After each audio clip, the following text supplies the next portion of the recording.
He ruled Chicago with blood and silence. Every crime lord, every corrupt politician, every man who thought himself untouchable, they all bent the knee to Damian Vaughn. But on a cold Tuesday night in February, inside his own kitchen, the most feared man in the city stood completely still.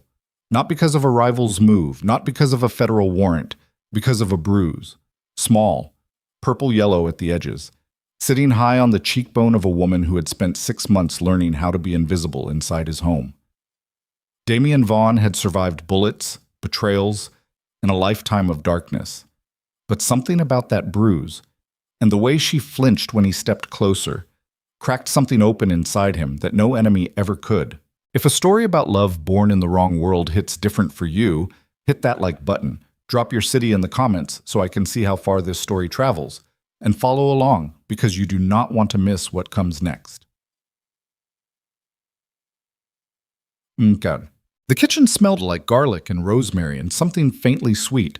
Brown butter, maybe, or the last of the caramelized shallots she'd reduced down to almost nothing in the copper pan sitting on the back burner. It was 9:47 in the evening. The rest of the estate had gone quiet an hour ago. Security had done their sweep. Marcus, his head of detail, had locked the east wing and posted the overnight rotation at the gates. The house was sealed the way it always was. Tight, professional, invisible to the outside world. Damian Vaughn came into the kitchen because he couldn't sleep. That happened sometimes, not often, but enough that the kitchen staff had learned to leave a covered plate in the refrigerator on nights when his light stayed on past 9. Cold food. Something simple. He never asked for it.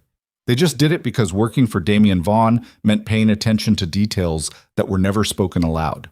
He pushed through the swinging door, expecting an empty room. She was still there. Evelyn Hart stood at the far counter with her back to him, shoulders curved forward, both hands braced against the edge of the stainless steel like she needed it to hold herself upright.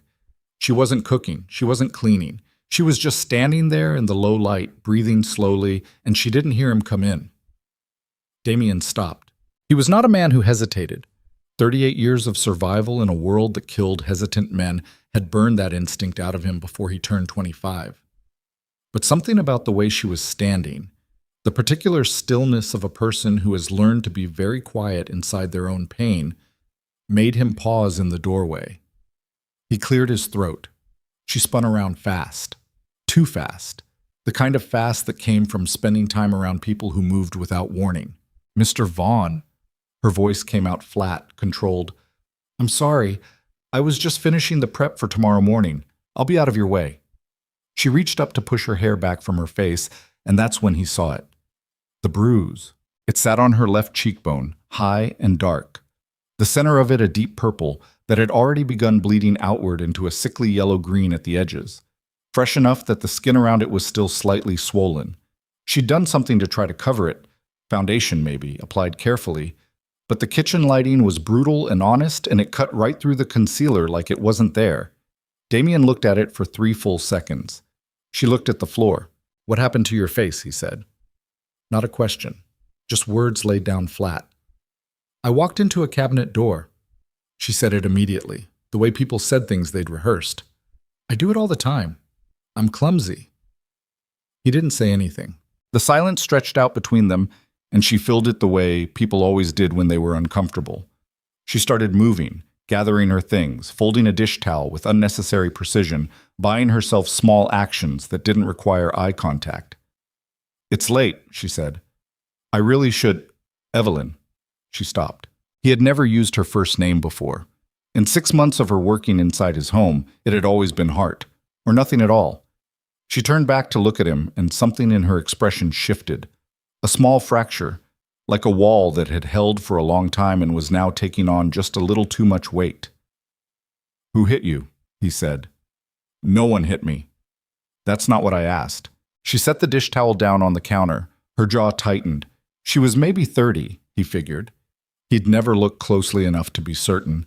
With dark hair pulled back and the kind of careful, contained posture that came from years of making herself small in rooms.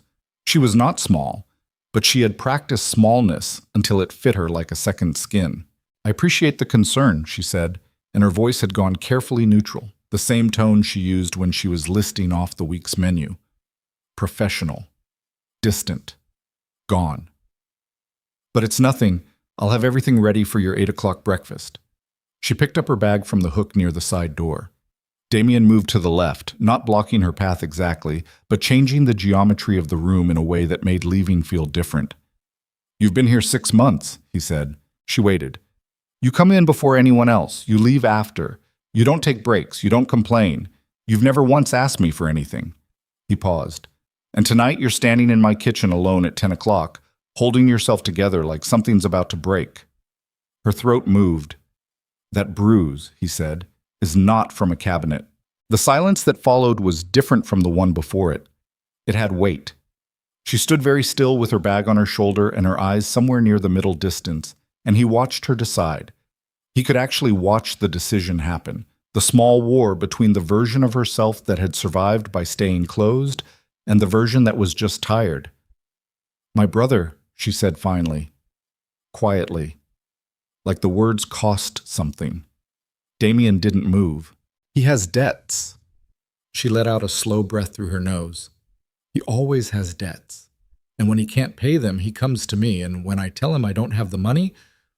She stopped, touched 2 fingers to her cheekbone without thinking, then pulled her hand away. It's not the first time. How much does he owe? She blinked. That's not...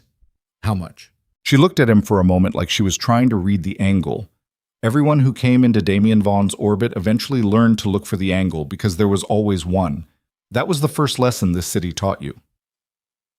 80,000, she said, maybe more by now. The interest compounds. Who does he owe it to? Mr. Vaughn, answer the question. The Mats. She pressed her lips together. A man named Garrett Solis. He runs lending operations out of a pawn shop on West Division. Travis borrowed from him 3 years ago, and it's been a hole ever since. She shook her head. This isn't your problem. Travis is my problem. He's always been my problem. Damien said nothing. He walked to the refrigerator, pulled out the plate his staff had left covered in the bottom shelf, set it on the counter, and peeled back the foil. Cold roasted chicken. Roasted root vegetables. Bread. He pulled a stool out and sat down. Sit down, he said. She stared at him. I'm not going to bite you. Sit down. She sat down on the stool at the opposite end of the counter, slowly, like she was waiting for the catch. He ate without talking for a minute. The kitchen was quiet except for the soft hum of the refrigerator and the distant sound of wind moving against the estate's east windows. You're a good cook, he said. Something almost like a laugh moved across her face. Thank you. I don't say that lightly. I've had a lot of chefs. I know. I've heard. He glanced up. What have you heard? That you go through them quickly. She folded her hands on the counter. I was told 3 weeks was the average. When they hired me, I figured I had a month, tops. You figured wrong. Apparently. He set his fork down. Why do you still need this job? You're good enough to work anywhere in this city. She was quiet for a moment. Because anywhere else in this city requires references from places I can't go back to. And because this job pays better than anywhere else. And because, she paused, because Travis doesn't know exactly where I am. Or he didn't, until recently. Damien looked at her. He found out, she said. It wasn't a question she was answering, just a fact she was laying down. 2 weeks ago, he showed up at the service entrance and security turned him away. Then last Thursday he called and said he needed $10,000 by the end of the month, or Solis's people were going to break his hands. She looked at the counter, and when I told him I didn't have $10,000 sitting around, he drove to the apartment and... She touched her cheek again, caught herself again, stopped. He drove to your apartment, Damien said. Yes. He knows where you live. He's my brother. He's always known where I live. That ends tonight. She looked up sharply. Excuse me? You're not going back to that apartment. That's my apartment. I pay rent on that apartment. You don't get to... I'm not telling you what to do with your life, he said, and his voice was very calm. The kind of calm that had nothing soft inside it. I'm telling you that a man who hits you knows where you sleep. That's a problem with a straightforward solution. Which is what exactly? I move into your estate? I become some kind of... She stopped herself. There are 4 guest properties connected to this estate. 2 of them are empty. One is 15 minutes from here, gated, with its own security code, and nobody in this city who matters knows it exists. He picked up his fork again. You can stay there until the situation with your brother is resolved. The situation with my brother is not something that gets resolved, she said. Her voice had an edge now, something worn through to the raw material underneath. Travis has been a problem since we were kids. He's been in debt since he was 19.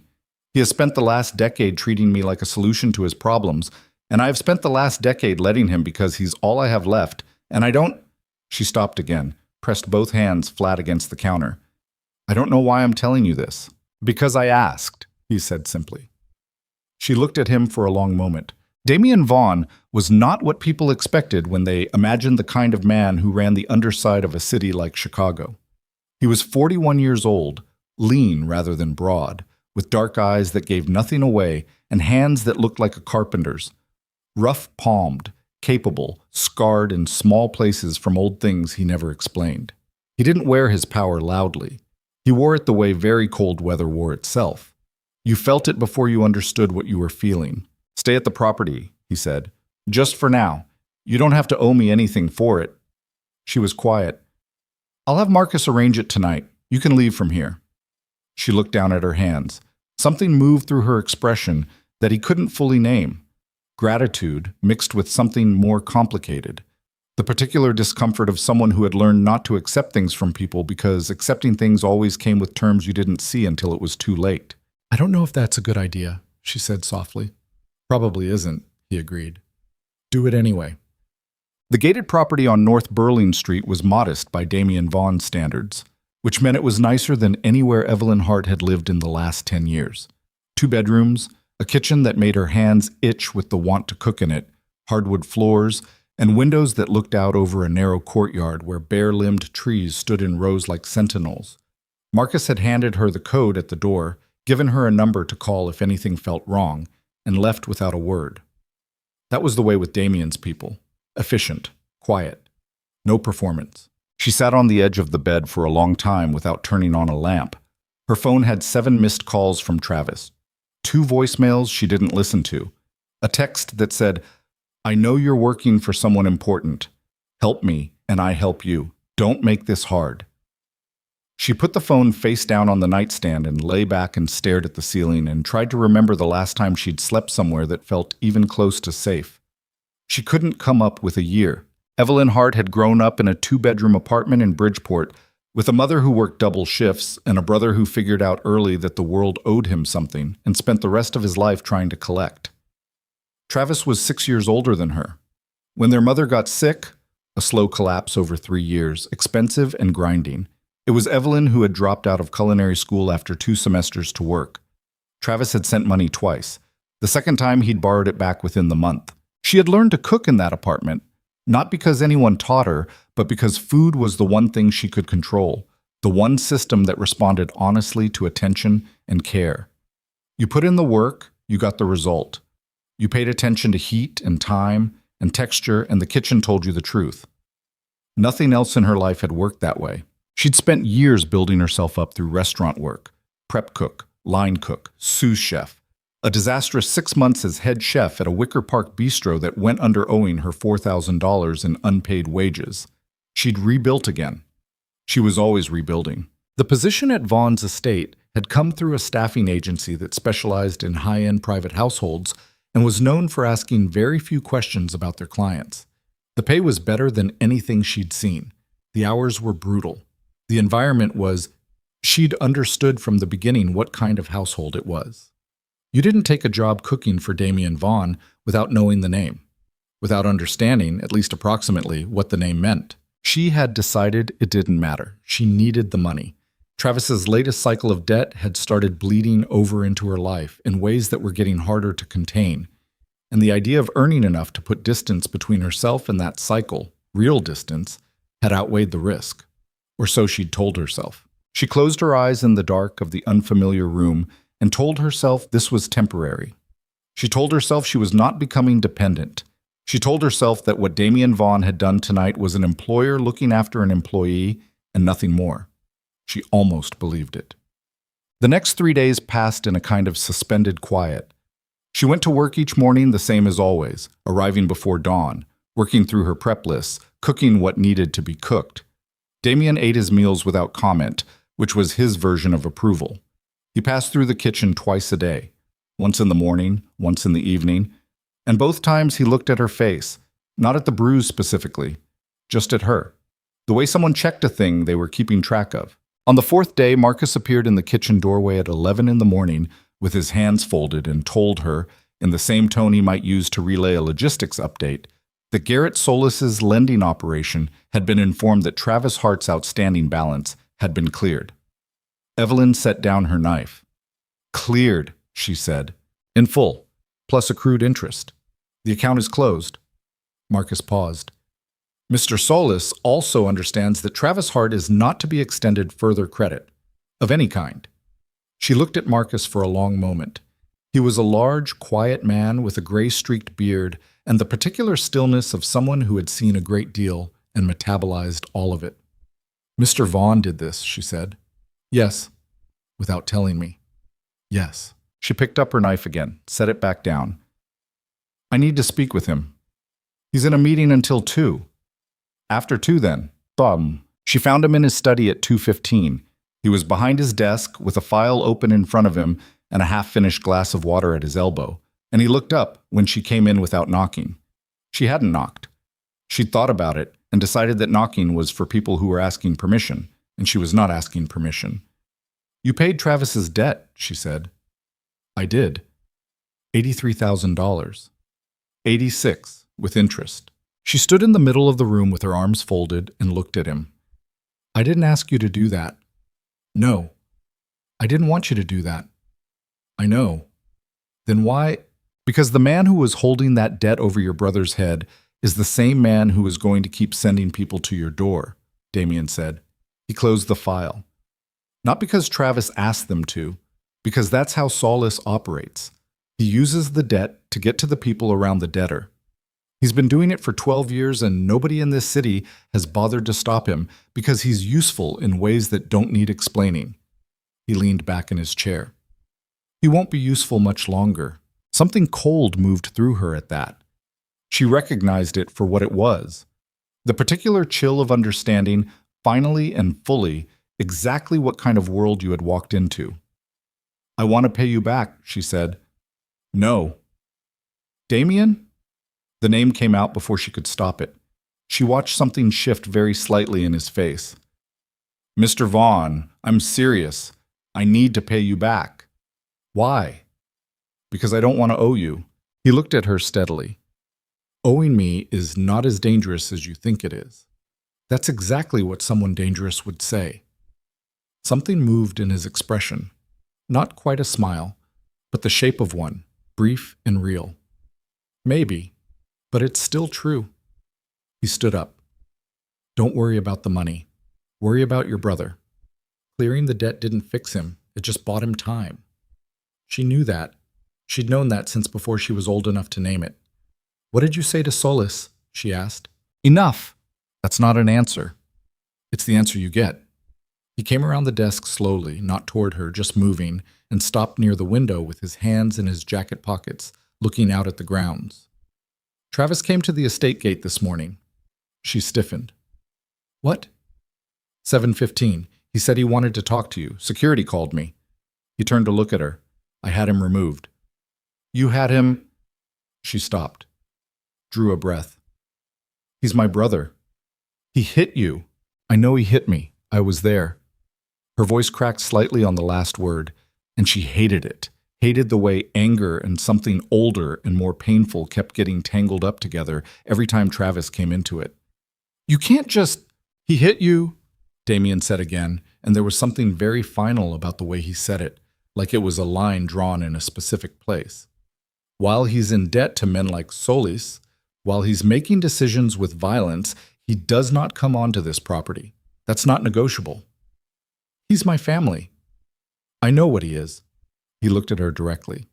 "I also know what he's done, and those two things don't cancel each other out just because they come from the same person." The room was quiet for a moment. She hated that he was right. That was the specific misery of it. Not that he was saying something she disagreed with, but that he was saying something she had been trying not to think clearly for years, and he was saying it plainly, without apology, and now she had to stand in the room with it. "He has nowhere to go," she said quietly. "He has choices. Travis doesn't make choices. He makes excuses for why the choices aren't available to him. Then those are his consequences to carry." He turned back to the window.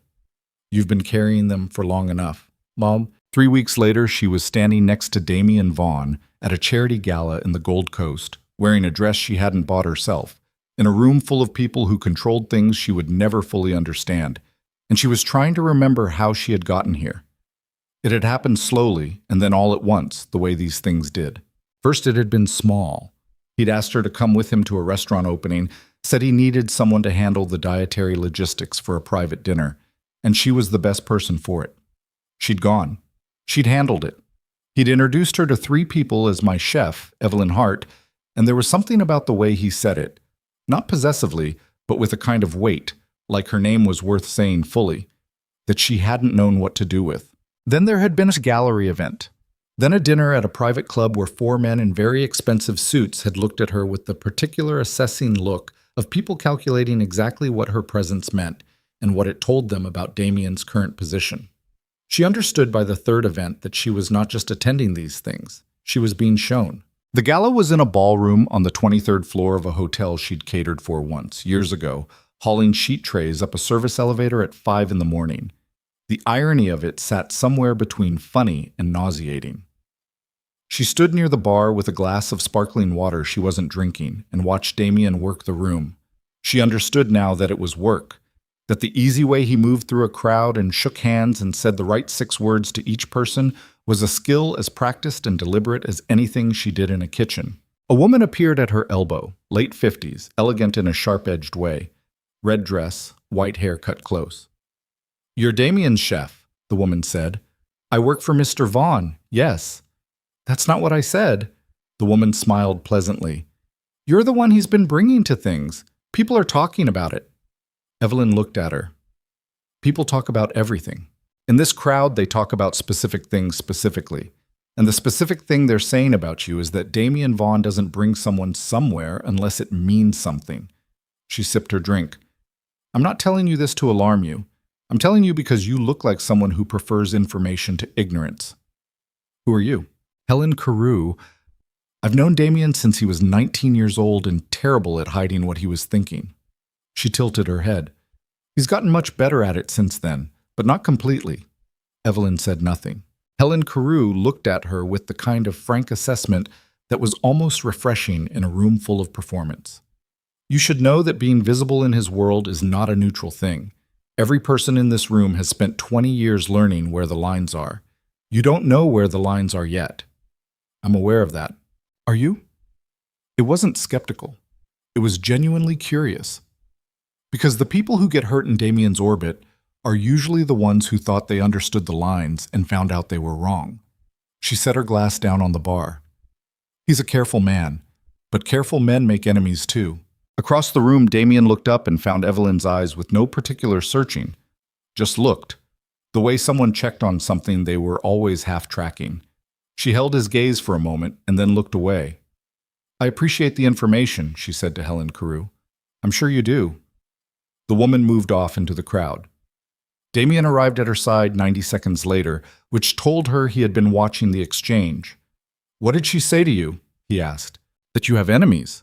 "That's true." "And that being visible in your world isn't neutral." "Also true." He reached past her to set his own glass down on the bar. "Are you okay?" "I'm fine." He looked at her sideways. He had a way of doing that, the sideways look, that she had learned over weeks to recognize as the version of himself he used when he was asking a real question behind a simple one. "I'm fine," she said again. I need to know what this is." What is?" "This." She gestured slightly between them, small enough that no one in the room could read it. "You bringing me here, to these things." He was quiet for a moment. "It's protection," he said finally. "In this world, visibility is a form of protection. If people see you with me, they know who you are. They know what touching you costs. She absorbed that. It was practical.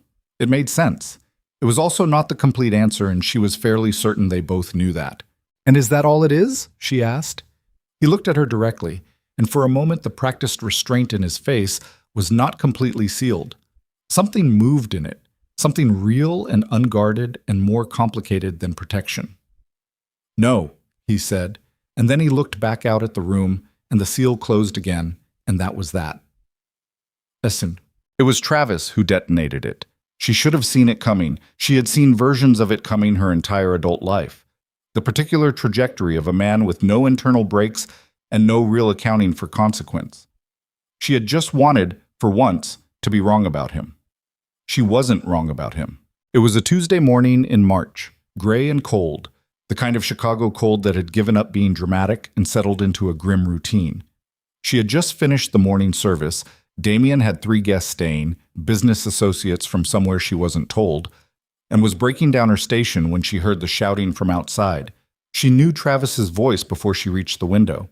He was at the front gate, loud and getting louder, his coat open despite the cold, both hands on the iron bars, talking to security in the way of a man who has convinced himself that volume is the same as leverage. She could hear maybe 1 word in 3 through the glass. "My sister. She doesn't know what she's... 10 minutes. I just need..." One of the security team, a man named Cole, who was about twice Travis's size and had about half his interest in drama, was saying something low and direct that Evelyn couldn't hear. Travis wasn't listening anyway. She watched from the window, with her chef's coat still on, and her hands still damp from the dishwater, and felt the familiar sink of it, the specific gravity of Travis, which was its own force of nature, and always had been. The part of her that had spent 30 years learning his patterns said, "Walk away, let security handle it. Don't give him the audience." The part of her that remembered being 15 years old in their mother's kitchen, when he'd come home with a split lip and a story about the wrong side of an argument, said, "He's still your blood. You can't just..." She pushed through the side door into the cold. "Travis?" She kept her voice flat. "Stop." He looked up and his face shifted immediately. The particular performance of someone who had learned that the best leverage with her was always something that looked like need. "Evie, thank God. I've been calling you for 3 weeks." "I know. I haven't answered. Because of this." He gestured at the estate with a kind of contemptuous sweep. "Because you're in here playing house with..." "Don't!" Her voice went sharp. "Don't!" He pulled the bars and lowered his voice, suddenly conspiratorial. "You don't understand what you're involved in. I've been asking around. Do you know who this man is? Do you know what he..." "Yes," she said. "I know exactly who he is." "Then why are you..." "Because I work for him, Travis. That's all. I cook his meals and I get paid and I go home. That's the whole thing." "Then why are you living on his property?" She felt the cold more sharply suddenly. "How do you know where I'm living?" He looked at her, and something in his face was wrong. Not guilty exactly, but adjacent to it, that particular careful blankness he wore when he'd done something he knew she'd call him on. "Travis, how do you know where I'm living?" "I have people." "Who?" The word came out hard. "Who are your people now? Because 3 months ago you were $86,000 in debt to a loan shark on Division Street, and the only person you called was me." His jaw tightened. "I've made some new connections." "What connections?" "People who understand how things work in this city. People who..." He stopped, looked at her. "Just come out, Evie. Just come talk to me for 5 minutes without the fence between us." "No." "I'm your brother. I know what you are." The words landed, and she watched them land, and she watched him absorb them, and she watched the thing that moved through his face when he realized she'd borrowed them from somewhere, or from someone. Cole had moved closer without her noticing, positioned himself slightly between her and the gate. "Leave," she said to Travis. "Don't come back here." "Evie, don't come back." She turned and walked back through the side door and let it close behind her and stood just inside the kitchen with her back against the cold metal door and her eyes closed and her hands trembling slightly, which she hated, which she could never seem to stop no matter how many times she had this version of this conversation with him. She heard the shouting resume briefly outside, muffled and then go quiet. When she opened her eyes, Damien was standing in the kitchen doorway. She didn't know how long he had been there. She suspected it had been long enough. "He knows where I'm living," she said. Her voice was steady again. She'd gotten very good at making it steady. Something moved in Damien's expression, something dark and deliberate. "I know," he said quietly. Something in the way he said it, the particular weight of it, the specific quality of his stillness, made her look at him more carefully. "You already knew," she said. He looked at her and didn't deny it. "How long have you known?" "Since last week." The kitchen was very quiet. Through the window she could see Cole watching the empty gate. "There's something you're not telling me," she said. Damien moved into the kitchen slowly, the way he moved when he was thinking about more than the room he was in, and stopped at the counter and looked at her with the kind of directness she had come to understand was his version of respect. He didn't soften things for you, didn't pad them with reassurance. He said the thing and let you carry it. "Your brother has been in contact with a man named Vincent Moretti," he said. The name meant nothing to her. It clearly meant something to him. "Who is Vincent Moretti?" she asked. Damien was quiet for a moment. "Someone who has been looking for a way to reach me for a long time," he said. "Someone who just found one." The silence that followed filled the whole kitchen, and somewhere in it, Evelyn Hart understood, with a clarity that felt like ice water through the chest, that the world she had stepped carefully into was about to step very deliberately back. The name Vincent Moretti sat in the kitchen air between them like something that had weight and temperature, and Evelyn found herself doing what she always did when something was too large to process immediately. She moved. She went back to her station, picked up the knife she'd set down, and stood there holding it without cutting anything. "Explain it to me," she said. Damien pulled out a stool on the opposite side of the counter and sat. He didn't rush it. She had noticed early on that he never rushed explanations. Not because he was withholding, but because he seemed to understand that the shape of the information mattered as much as the information itself. "Vincent Moretti has been operating on Chicago's South Side for 15 years, he said. "Freight, protection, a loan network that makes Solis look like a corner store.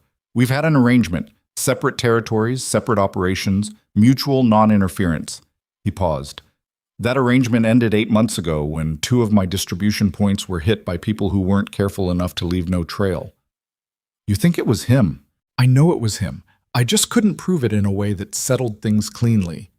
He watched her hands on the knife. Not with concern, just with attention. "So we've been in a holding pattern, both of us knowing, neither of us moving first." "And Travis?"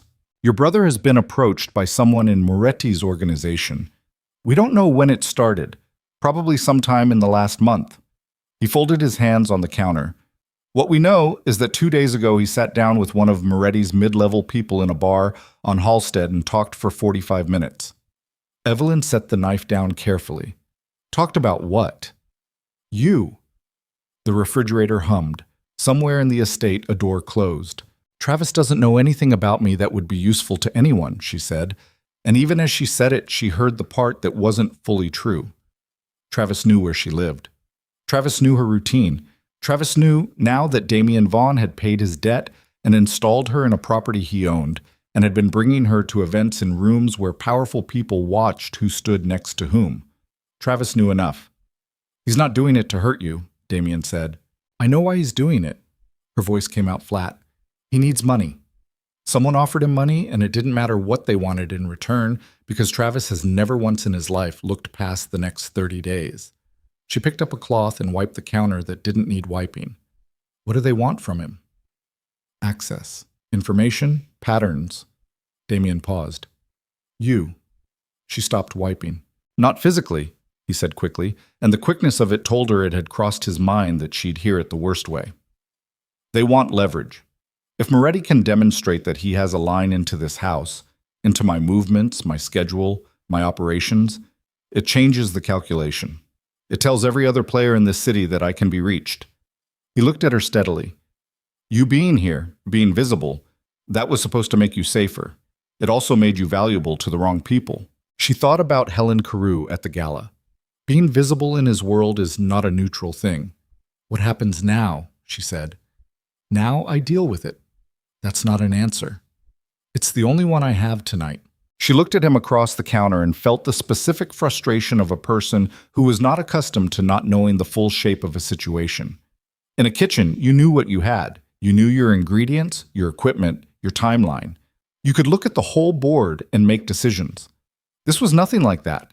This was a board she couldn't see, with pieces she didn't understand being moved by people whose motivations ran deeper than she had access to. "I need you to tell me the truth about something," she said. He waited.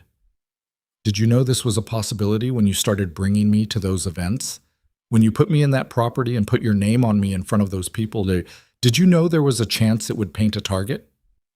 The silence that followed was its own answer. "Yes or no?" she said. "Yes," he said. "I calculated it as low probability. I was wrong." She nodded slowly. Something tightened in her chest, not quite anger.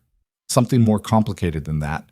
Something that had anger in it, but also something that felt uncomfortably like understanding, which she didn't want to feel right now. "Okay," she said. "That's it?" "Ma, no. But I'm too tired to have the real conversation tonight." She picked up her knife and started breaking down the last of her mise en place, and the sounds of the kitchen, the scrape of blade against board, the soft clatter of metal, filled the space between them. "Go do what you need to do. I'll be here in the morning." He stood up from the stool slowly, stood there for a moment like he was going to say something else. He didn't. He left. She stood at the counter in the empty kitchen for a long time after, and she cut vegetables that didn't need cutting, and she tried very hard not to think about the fact that the most dangerous man she had ever met was also the most honest one.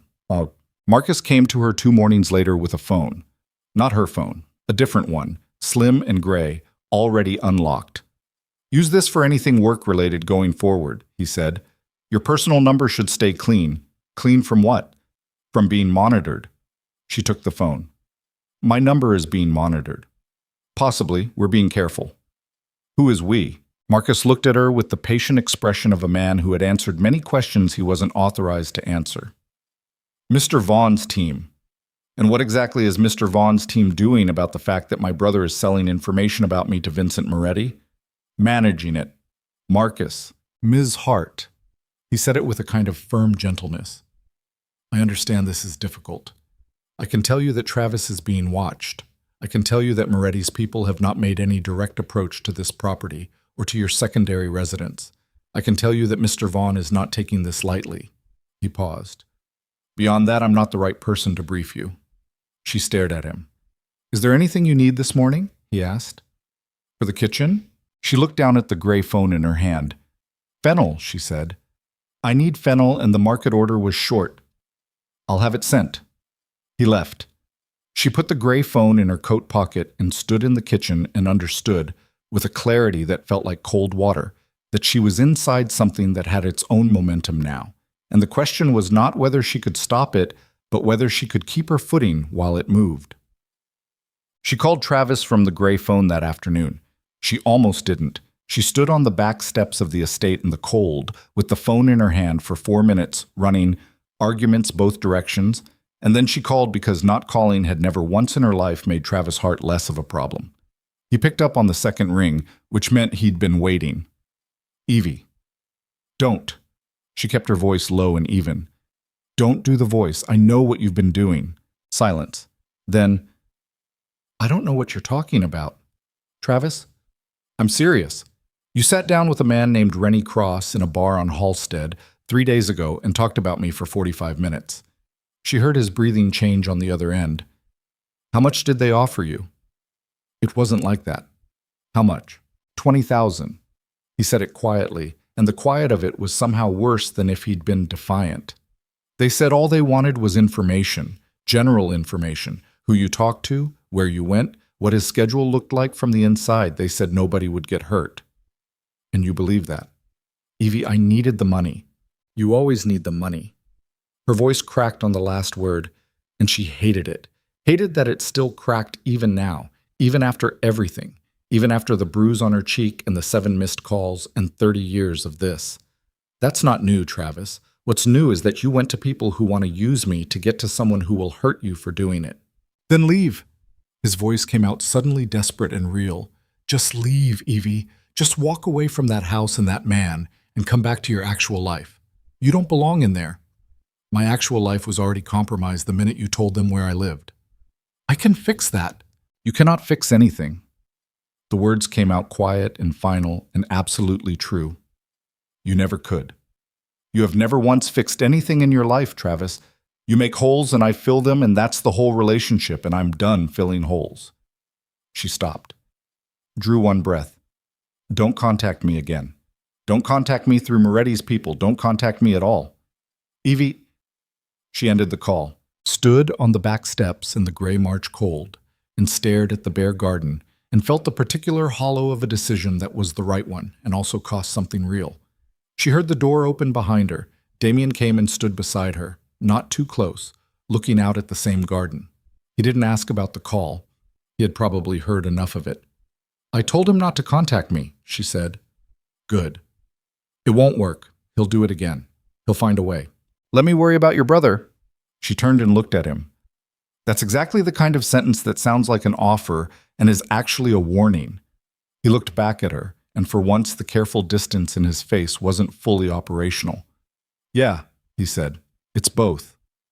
They stood there in the cold for another minute side by side, not touching, looking at the dead garden, and it was the closest thing to ordinary she had felt in weeks. The meeting happened on a Thursday. She wasn't supposed to know about it. She knew about it because she was in the kitchen at 7 in the morning when Marcus came through to tell the overnight staff to stay out of the East Conference room until further notice. And because the two men who arrived at 8 a.m. through the private entrance wore the kind of expensive restraint that meant old money or old crime. And in Chicago, those two things had enough overlap that the distinction barely mattered. She kept her head down and cooked. She was plating the breakfast service when she heard the raised voices. Not clearly. The East Conference room was 2 hallways and a heavy door away, but raised voices in Damien's house were rare enough that the frequency alone carried through walls. Cole appeared in the kitchen at 9:15 and asked her very politely to take her break now and use the back courtyard. She took her coffee and her coat and went to the courtyard and sat on the iron bench near the dead rose bushes and waited. At 9:40, Damien came through the courtyard door. His jacket was still on, which meant the meeting was done. His jaw was set in a way she'd learned to read as controlled fury. The contained kind, the kind that had decided what to do and was waiting for the right moment to do it. He sat down on the bench across from her. Moretti made a move, he said. She put her coffee cup down on the arm of the bench. What kind of move? He approached 2 of my distribution managers, separately. Same pitch. Come over, bring what you know. The transition would be financially rewarding. His voice was completely flat. Both of them came to me directly. You trust them. I trust that they're smart enough to know what happens to people who don't come to me directly. She absorbed that. What are you going to do? What I should have done 8 months ago. He looked at her. It's going to get louder before it gets quieter. Define louder. More movement. More people around you. More restrictions on where you go and when. He paused. I know that's not what you want. What I want has not been the primary variable in this situation for some time, she said. Something moved in his expression. Evelyn, I'm not blaming you. She said it before he could take it somewhere it didn't need to go. I made choices too. I stayed. I went to those events. I took the phone and the property and the protection, and I told myself it was practical, and I didn't look at what it was actually doing to my position. She picked up her coffee again. I am aware of my part in this. He was quiet for a moment. Your part in this is that you did your job, and your brother made you a target. My part in this, she said carefully, is that I let myself get comfortable, and comfortable was a luxury I hadn't earned yet. He looked at her for a long time. She looked back. The dead rose bushes rattled in the cold wind, and somewhere on the street beyond the wall, a truck went by. I need to tell you something, he said. The quality of the silence before the next words was different from every silence that had come before it. She felt it the way you felt weather changing, before the temperature dropped, before the sky moved, just a pressure shift in the air. Moretti isn't just after leverage, Damien said. He's been building a case, not a legal case, a narrative. For the other players in this city, a story about me losing my edge, getting distracted, making decisions based on personal attachment instead of... He stopped, started again. He's going to use you specifically as evidence that I'm compromised. She was very still. Which means he has to do something with you that makes the point visibly, Damien said. Not hurt you, something more surgical, something that humiliates me through you. She thought about that. The particular mechanics of it, how it would work, what it would look like, how you made a point about someone by moving the person standing next to them. She understood it better than he probably expected her to, because she had spent her whole life in rooms where the power dynamics were never about her directly, only about what she represented to whoever actually mattered. He's going to come after me publicly, she said. Yes. Soon. I think so. And Travis is going to help him. Damien didn't answer, which was its own answer. She stood up from the bench, finished her coffee, set the cup down on the iron armrest. Okay, she said. You keep saying okay, because I keep needing a minute before I'm actually okay. She looked at him. What do you need me to do? He stood up too, and they were closer than they usually stood, the narrow courtyard not giving either of them much room. She could see the small scar along his jaw that she'd noticed on day one and filed away without examining, could see the lines around his eyes that were not from laughing. I need you to trust me, he said, even when I can't explain everything. That's a significant ask. I know. She looked at him for a long moment. You said the same thing to those 2 distribution managers, she said. Come to me directly. Trust the structure. And they did, and it worked out. Yes. The difference, she said, is that they were afraid of you and I'm not. Something in his face shifted. I know that too. So you actually have to earn it. I know. She nodded once, picked up her cup, turned toward the door.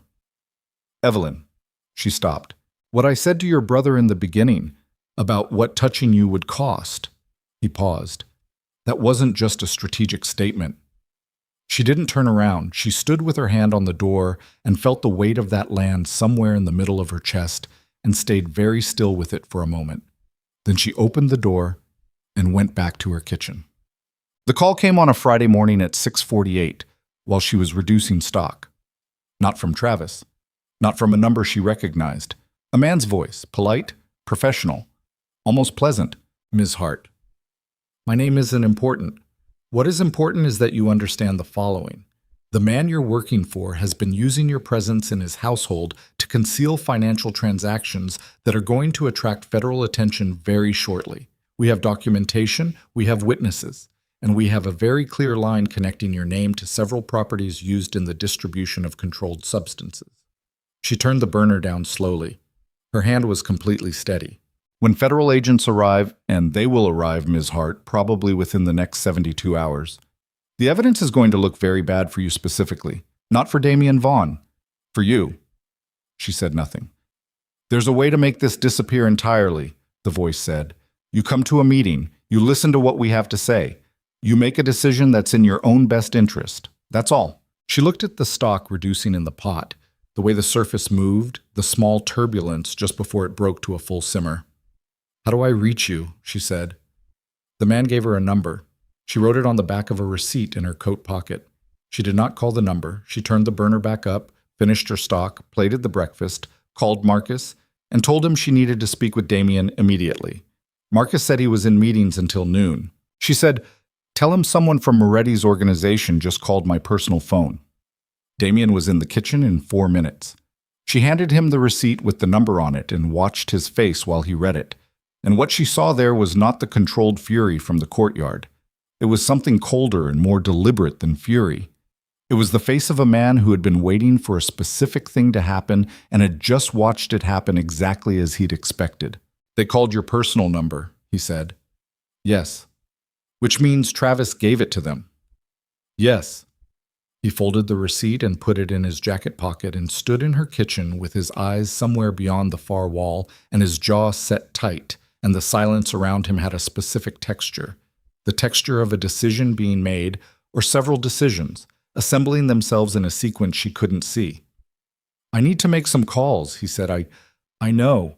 He turned to leave. Damien. He stopped. They said they have my name on properties, financial records. She kept her voice level. If that evidence is fabricated, it can be disproved, but if it lands before it's disproved, it won't land. You don't know that. He turned back to look at her fully. I know Moretti. I know his methods. I know what he's built and how he's built it. And I know exactly what it looks like from the outside and exactly how it falls apart from the inside. His voice was very quiet. Trust me. She looked at him. She wanted to say, that's the second time you've asked me that this week. She wanted to say the last person I trusted with something I couldn't afford to lose was my brother. She wanted to say a lot of things that were true and probably fair and would accomplish nothing in this kitchen at 6:53 in the morning. Go make your calls, she said. He left. She turned back to her station and stood there with her hands on the counter and breathed slowly and tried to name what she was feeling. Fear, yes. Anger, yes. But under both of those, something else.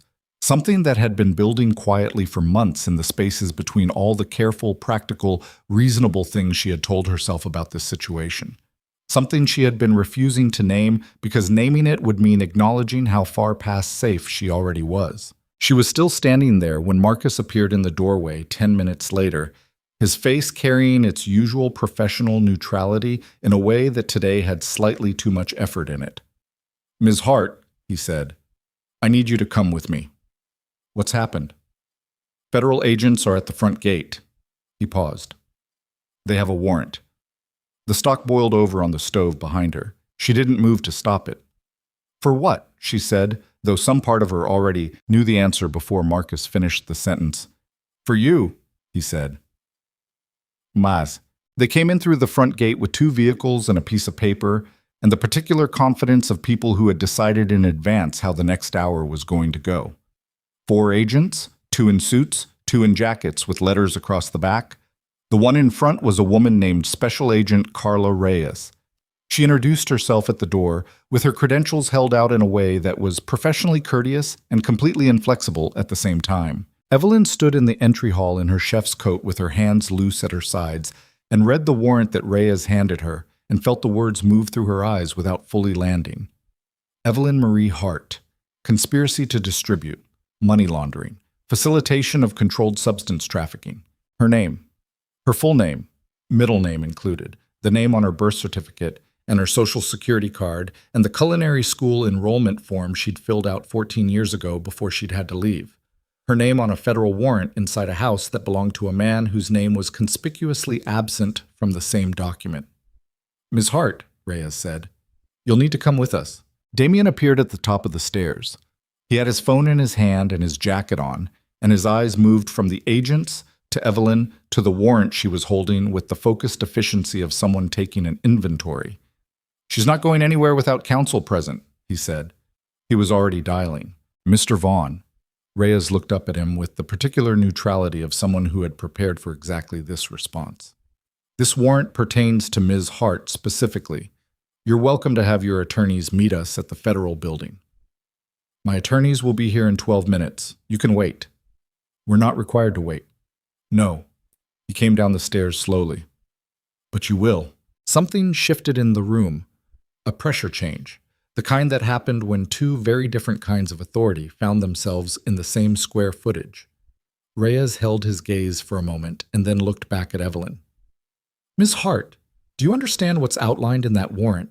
Evelyn looked up from the paper. Yes, she said. Her voice was completely steady. She was somewhere outside herself watching it happen, which was the only way she knew how to survive things in real time.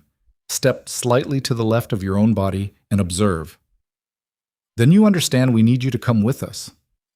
She understands, Damien said, and she's not moving until my people arrive.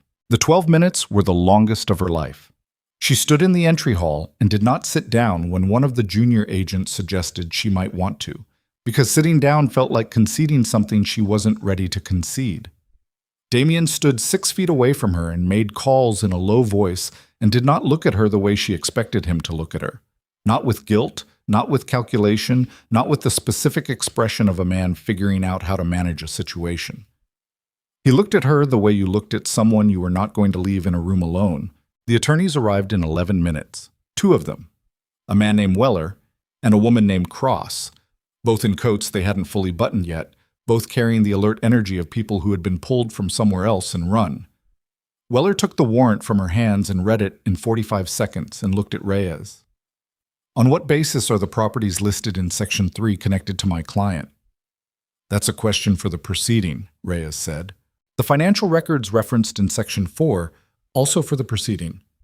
We'll need copies of all SHPA. They'll be available at the federal building. Reyes looked past Weller at Evelyn.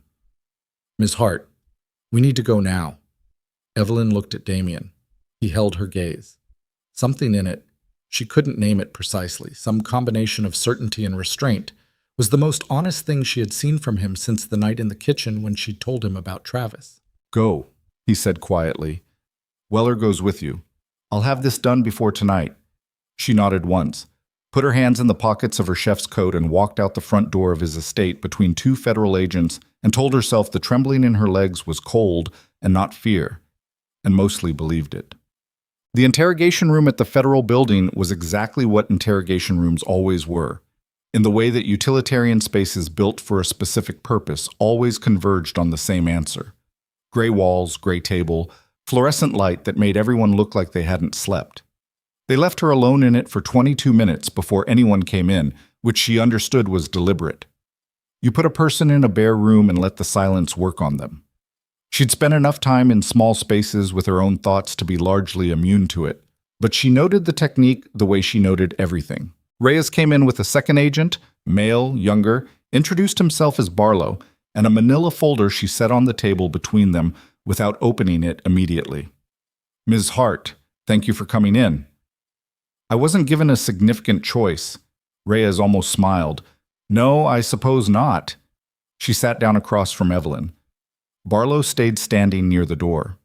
Weller is outside. He'll be informed of everything we discuss. I want you to know that you are not under arrest at this time. At this time? That's correct. Evelyn folded her hands on the table. Then tell me what this is. Reyes opened the folder. The first thing she laid on the table was a property record. A commercial property on the west side. A building Evelyn had never seen, never heard of, never been anywhere near. Her name was on the ownership documents. The signature was close to hers, but not quite. She could see it even upside down, the slight wrongness of it, the way a copy was always slightly less than the original. The second document was a bank record, an account she had never opened, containing transactions she had never made, attached to a routing number she didn't recognize. The third was a photograph. Grainy, long lens, taken at a distance. A woman leaving a building on the west side at what the timestamp said was 11:14 p.m. on a Tuesday, 3 weeks ago. The woman was wearing a coat similar to one she owned. Her face was turned away from the camera. The build was close enough. Close enough. We have 2 witness statements placing you at that location on the night in question, Reyes said. We have financial records showing payments into an account registered in your name over a period of 8 months. We have property documents with your signature. She paused. We also have a recorded statement from a witness who says you were directly involved in coordinating distribution out of that property. Evelyn looked at the documents, looked at all of them laid in a row under the fluorescent light, and felt something shift in her chest. Not panic, not yet, but the cold precursor to it, the feeling of a floor you thought was solid, developing a crack under your foot. Who is the witness? She said. Reyes looked at her for a moment. You understand I'm not required to— I know you're not required to. She looked up. I'm asking. Reyes and Barlow exchanged a glance. Something in it was slightly off. A fraction of a second too long. A micro-expression Evelyn couldn't fully read but noted. Reyes reached into the folder and placed one more document on the table. It was a witness statement form.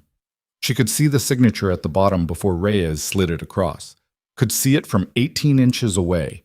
Could read it as clearly as she'd ever read anything in her life. Travis Allen Hart. The fluorescent light buzzed. Her brother's handwriting. His signature, full and clear and completely voluntary looking. The pen pressed firmly into the paper the way Travis always wrote when he was trying to look more certain than he felt. She sat with it. She didn't speak. She did not make a sound. She sat completely still in the gray chair in the gray room under the gray light and looked at her brother's signature on a document designed to put her in a federal prison, and she felt something move through her that was beyond anger, something older and more structural, like the load-bearing wall of a building finally deciding to go. Miss Hart, Reyes said, give me a minute. Reyes sat back. Evelyn looked at the ceiling. Breathed in through her nose, slowly, the way she did when a kitchen was going sideways and she needed to find the stillness at the center of the chaos. In through the nose, hold for 3 counts, out through the mouth. She had learned that at 15, managing 3 burners and a broken oven and no one else in the apartment. She used it now. When she looked back at Reyes, her face was composed. "Every document on this table is fabricated," she said. "The property signature is forged. The account is not mine. The photograph is not me.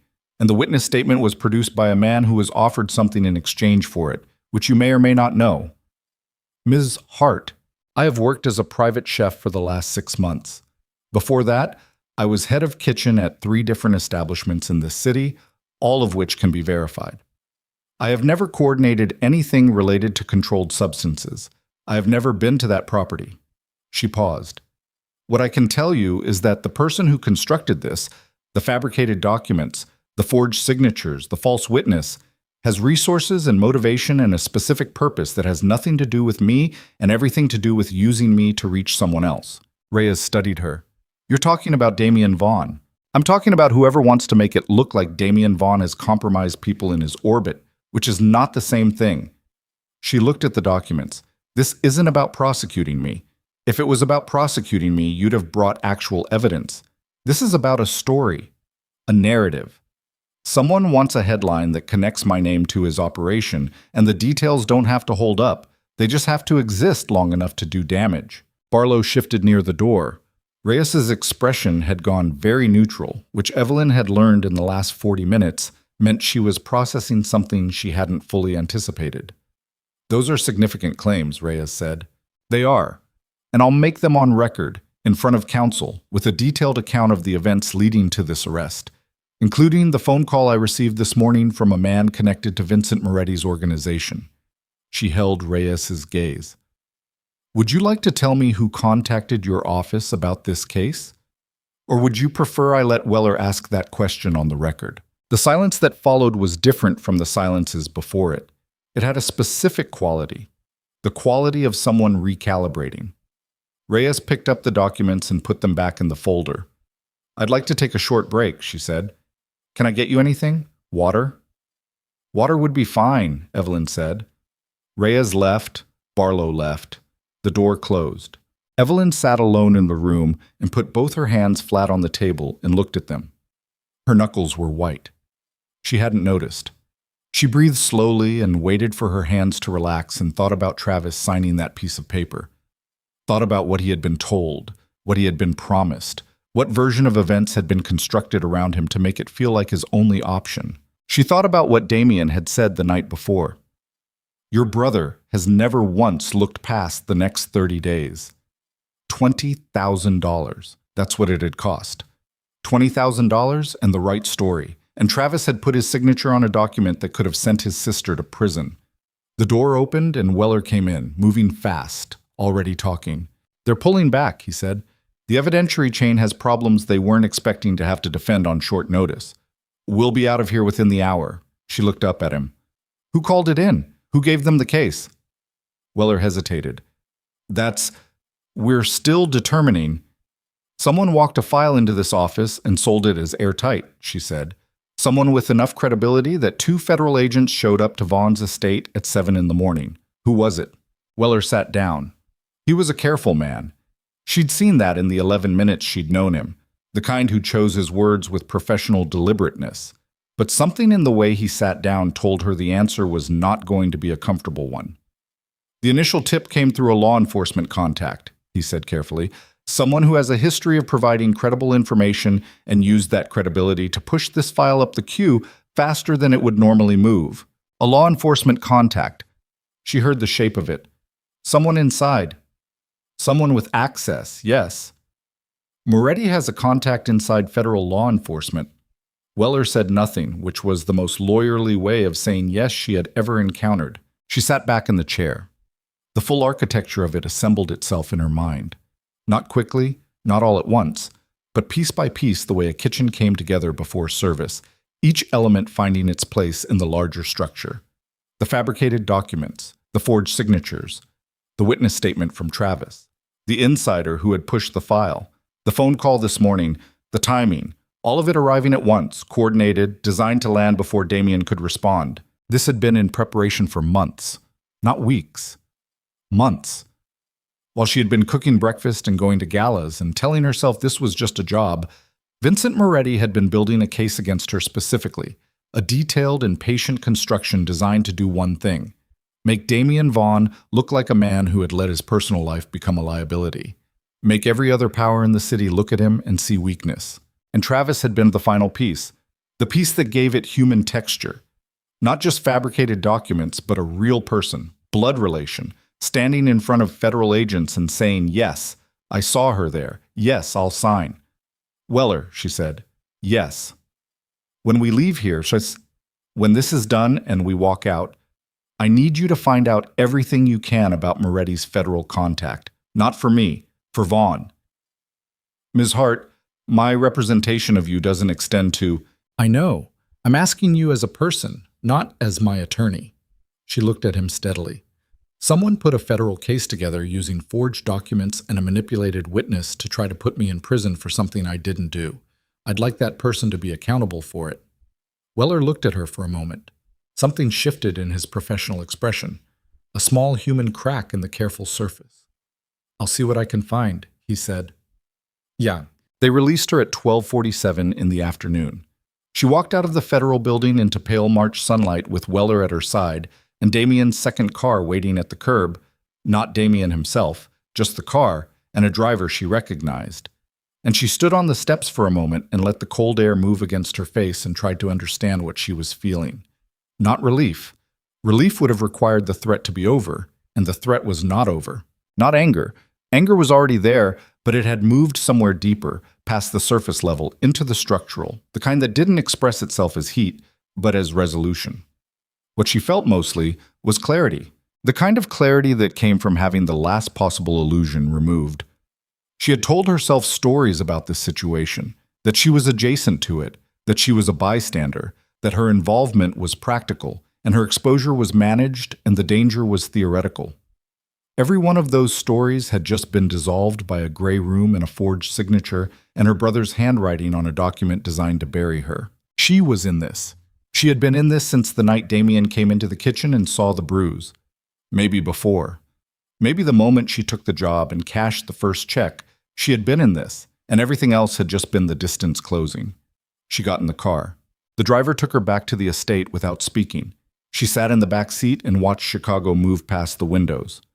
The winter gray streets, the pedestrians hunched into their coats, the ordinary machinery of a city that didn't know or care about the things happening in its machinery's gears. And she made decisions. Quietly, methodically, the way she decided things in a kitchen when the situation was moving faster than the plan.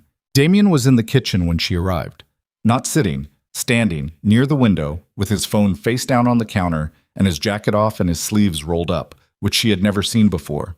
He looked up when she came through the door, and something in his face shifted. The relief of a man who had spent the last 5 hours not allowing himself to feel relief in advance. "You're okay," he said. "I'm fine." Weller said, "I know what Weller said. I was there." She put her bag down, stood in the middle of the kitchen. "Travis signed a witness statement saying he saw me at a property on the west side that I've never been to. The financial records were fabricated. The signature on the property documents was forged. Someone in federal law enforcement was used to push the file up the queue." She paused. "You knew it was coming." "I knew something was coming, not the specific shape. The specific shape was my brother." Her voice was level. "Did you know he had already given them the statement?" Something crossed Damien's face. "Not until this morning, after you'd already left." "What did you do when you found out?" He was quiet for a moment. "What needed to be done?" "What does that mean?" "It means Travis is no longer able to be used as an instrument against you." He said it without inflection, without drama, the way you reported a logistical resolution. She looked at him. "Is he alive?" The question landed between them, and she watched him process the fact that she had asked it, that she had known him long enough, or understood the world she was in well enough, to ask it directly. "Yes," he said. "He's alive. He's being held somewhere he can't make phone calls until this is over. Held. Safely. Uncomfortably." A pause. He made choices, Evelyn. They have consequences. She pressed her palms flat against the counter and looked at the surface of it. The stainless steel, the honest utilitarian surface she had spent months working on, and breathed. The federal contact, she said. Moretti has someone inside. I know. Weller is trying to identify them. My people already have a name. Something in his voice had changed. She looked up. His jaw was set in the way she had learned over months to recognize as the outermost boundary of his control. It's been confirmed in the last hour. Who is it? He looked at her for a long moment, and she saw in his face the calculation. How much to say, in what order, how to frame it. And then she watched him decide against the calculation and just say it. His name is Agent Daniel Marsh. He's been on Moretti's payroll for 3 years.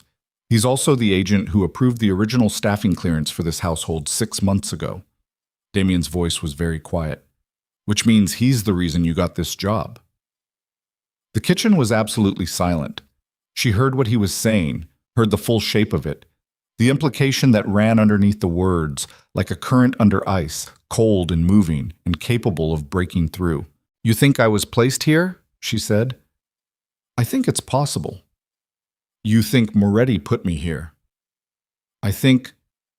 He stopped. Started again. I think Daniel Marsh approved your clearance. I think 6 months later you're the center of a case designed to compromise me. I think those two things might be connected. He looked at her. Or they might not be. I don't know which. She understood then what she was looking at. Not just the accusation, the doubt. The specific doubt of a man who had spent his entire adult life calculating people's angles and had let himself stop calculating with her and was now standing in the rubble of that and trying to determine whether the rubble was an accident or had been engineered. Look at me, she said. He looked at her. I did not know Daniel Marsh. I did not know Vincent Moretti. I answered a job posting from a staffing agency, and I interviewed twice, and I took the position because it paid well and because I needed to get out from under my brother's cycle. Her voice was absolutely steady. I have cooked your meals for 6 months and watched you work and protected this kitchen with more care than I have given anything in my adult life, and every single day I have been exactly who I told you I was. He held her gaze. If you don't believe that, she said, I will walk out of this house right now, and you will never see me again. The silence stretched between them like something physical. She could feel her own pulse in her throat. The kitchen smelled like the stock she'd left on the burner that morning. It had been turned off, probably by someone on staff, and the ghost of rosemary, and something cold coming in from under the back door. I believe you, he said. She let out a breath she hadn't known she was holding. But Moretti is going to use the connection regardless, he said. Whether it was intentional or not, he has the optics. A woman placed by a compromised agent, now living on my property, present at my events. He moved away from the window. He's going to tell every player in this city that you're a plant, that I got sloppy, that I let something get inside my house because I stopped thinking clearly. Because of me, because of how I feel about you. He said it plainly, without softening it, the way he said things that cost him. Which I have not been as careful about concealing as I thought. She stood very still. So what happens now? She said. He picked up his jacket from the chair where he'd left it and put it back on, and in the gesture she saw the man he was when he was in full operation, contained, deliberate, absolutely certain of the next move even when the move was terrible. Now, he said, I stopped trying to manage this quietly. He looked at her directly, and what she saw in his face was not the controlled fury of the courtyard, or the careful distance of the gala, or the brief unguarded honesty of the back steps. It was something else entirely. Something that looked, stripped of all the protective layers, uncomfortably like something that looked, stripped of all the protective layers, uncomfortably like fear. Not of Moretti, not of what was coming, of losing her. Now I end this, he said. The next 18 hours moved the way crisis always moved, in short, violent bursts separated by stretches of controlled preparation that felt almost calm until you looked at the hands of the people doing the preparing and saw how tightly they were holding everything. Damien made 7 phone calls in the first hour. She heard none of them directly, but she heard the results. The sounds of the estate changing around her, the shift in personnel, the low, urgent conversations in hallways that stopped when she passed. By 9 that evening, there were 12 men on the property where there had been 4 that morning. Cole had been replaced at the front gate by someone she didn't recognize, someone who moved with the specific economy of a person whose body was a professional instrument. She stayed in the kitchen because the kitchen was the only place she understood completely. And she cooked because cooking was the only thing she could control with any certainty. And she made a beef braise that nobody had asked for because the act of building something slow and patient out of heat and time and attention was the only language she had for the thing sitting in the center of her chest. Marcus came in at 10. "You should sleep," he said. "Probably." She didn't move from the stove. He stood in the doorway for a moment. "He's not going to let anything happen to you." "I know." She stirred the braise. "That's not what I'm worried about."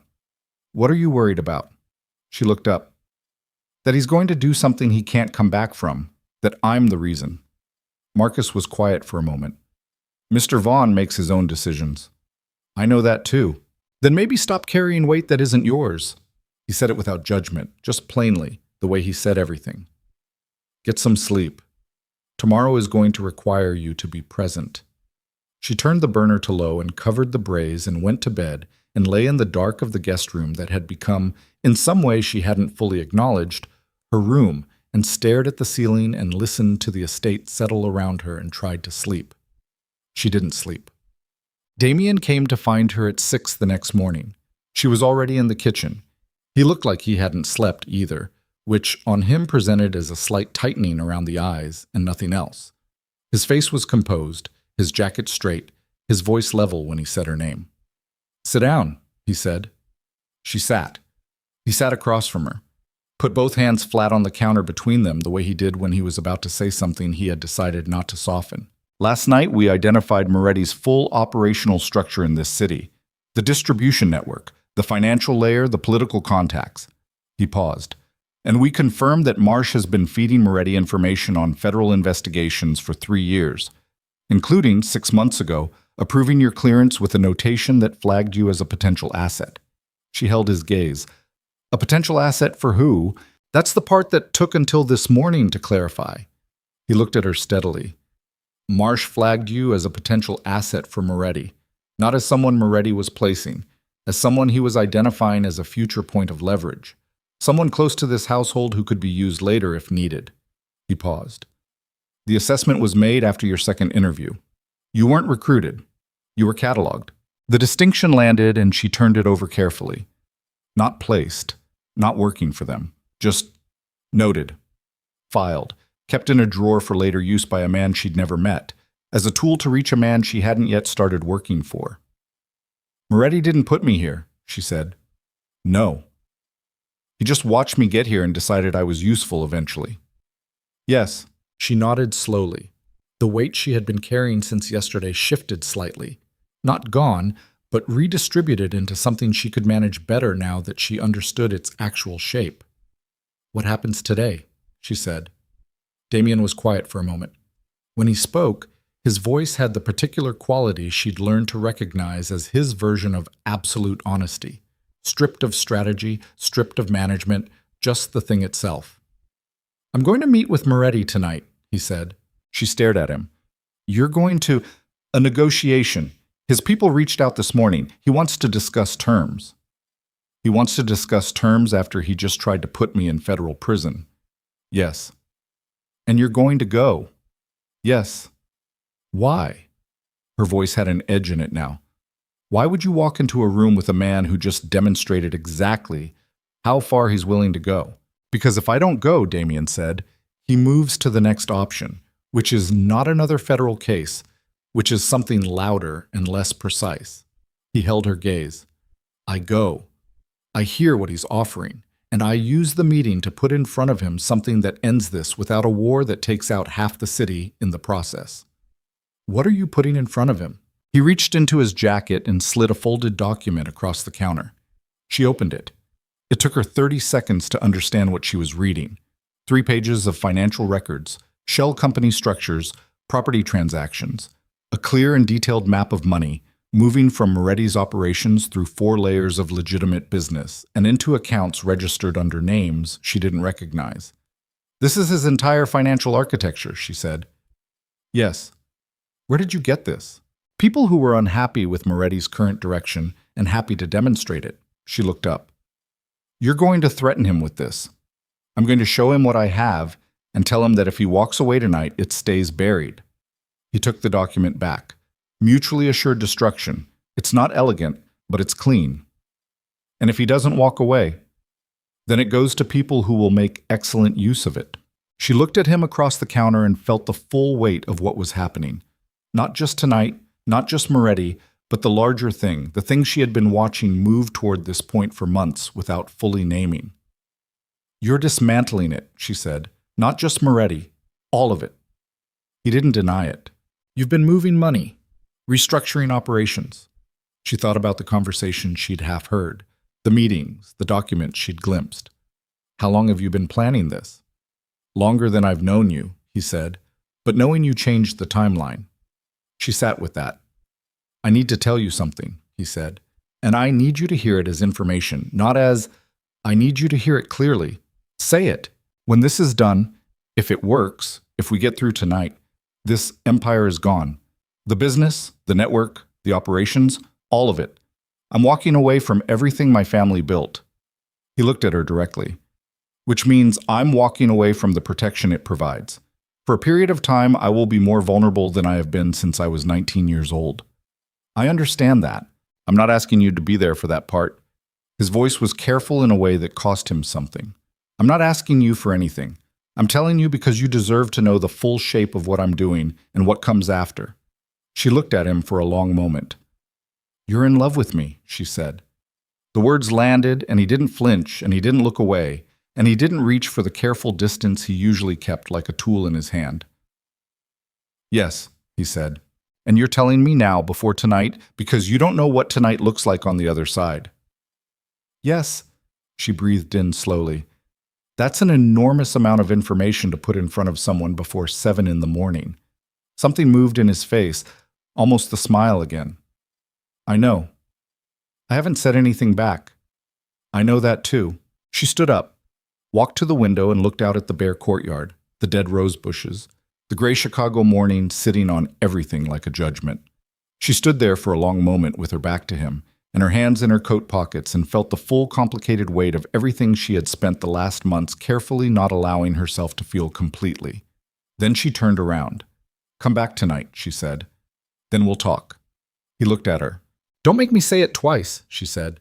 "Just come back." He stood up, picked up the document, held her gaze for one moment that had everything in it and nothing that needed to be spoken.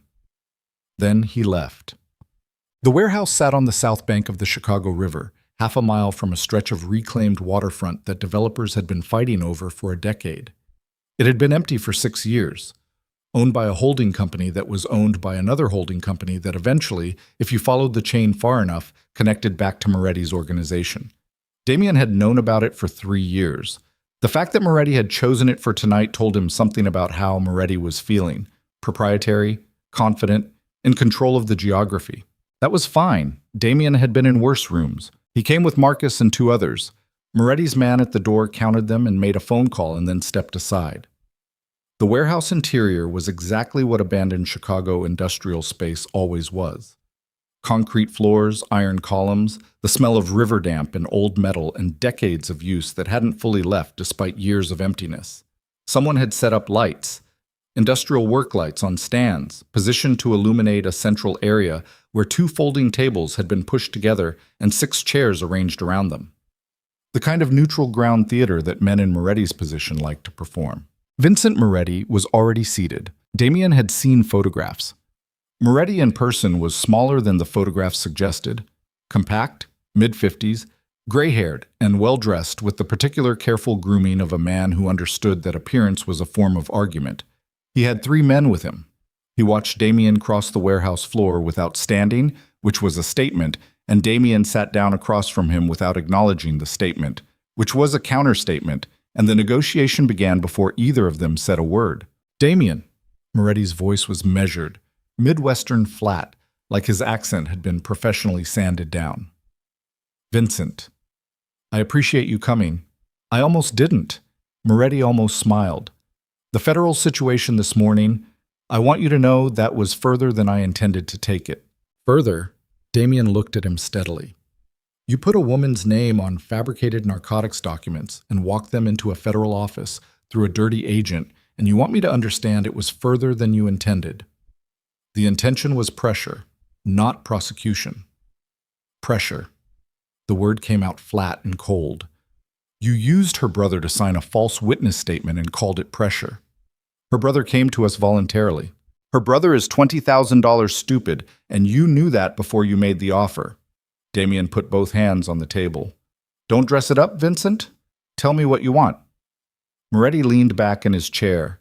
The work light above them threw hard shadows across his face. What I want is what I've wanted for 8 months. The Harrison Street corridor. Full operational access, no interference, no tax to your organization. Harrison Street is my territory. Harrison Street is inefficiently managed territory that generates a fraction of what it should. Moretti's voice stayed pleasant. You've been distracted. Everyone sees it. Your distribution managers are nervous. Your political contacts are wondering who's actually making decisions. He tilted his head slightly. And now you have a personal attachment to someone connected to a federal case. That kind of thing makes people uncertain. My people aren't uncertain. Some of them are. Moretti let that sit for a moment. I'm not here to fight you, Damien. I'm here to offer you a rational exit from an overextended position. Give me Harrison Street. I'll pull back the federal angle entirely. Marsh buries it. The case disappears. Your chef goes back to her kitchen with a clean record. And we go back to the arrangement we had 2 years ago. Damien looked at him. The warehouse was quiet, except for the sound of river water moving against the pilings outside and the distant machinery of the city going about its business. That's your offer, Damien said. It's a fair offer. It's a fair offer if I believe you'll honor it, which requires me to believe that the man who fabricated federal evidence and used a woman's brother as a pawn is going to respect a verbal agreement made in an empty warehouse. He paused. So no, Moretti's pleasantness didn't change, which was its own kind of signal. Then we have a problem. We have a different solution. Damien reached into his jacket. One of Moretti's men moved immediately, hand going toward a jacket, body shifting forward. Damien kept his own hands visible and slow and placed the folded document on the table and slid it across. Read it, he said. Moretti looked at him for a moment. Then he picked up the document and unfolded it and read it, and Damien watched his face while he read and watched the pleasantness slowly rearrange itself into something that had more effort in it. Moretti read all 3 pages. He looked up. Where did you get this? He said. From people who've been watching your architecture for longer than you've been aware of being watched. Damien kept his voice even. The full documentation, all of it, shell companies, account numbers, transaction histories, names, is in the hands of 3 separate people right now. If I don't make contact with all 3 of them by midnight, it goes to federal investigators who are not Daniel Marsh and who will not be manageable. The warehouse was very quiet. You're threatening me, Moretti said. I'm offering you the same thing you offered me, a rational exit. If I walk away tonight, the documentation stays buried. You keep your South Side operation. We maintain separate territories. No Harrison Street, no federal angle, no more moves against people in my household. Damien looked at him directly. And we both walk away from this room and never have this conversation again. Moretti set the document down on the table. His hands were very still. Behind him, his 3 men had the particular tension of people waiting for a signal that hadn't come yet. You'd trust me to honor that, Moretti said. No, but you'd honor it because the alternative is everything you've built for 15 years going up in a federal investigation that reaches your political contacts and your banking relationships, and the 3 city councilmen whose names are in that document. Damien paused. You're not afraid of me, Vincent. You've never been afraid of me. But you should be afraid of that. Moretti looked at the document, looked at Damien. The work light buzzed slightly above them. I need 24 hours, Moretti said. You have until midnight.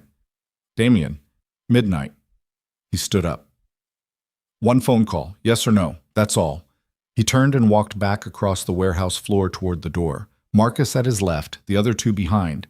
And he did not look back, because looking back in a room like this was the kind of thing that invited a bullet between the shoulder blades, and he had survived this long partly by knowing exactly when not to look back. He was 20 feet from the door when Moretti's voice came across the concrete. "You're dismantling it, aren't you?" Not a question, almost curious.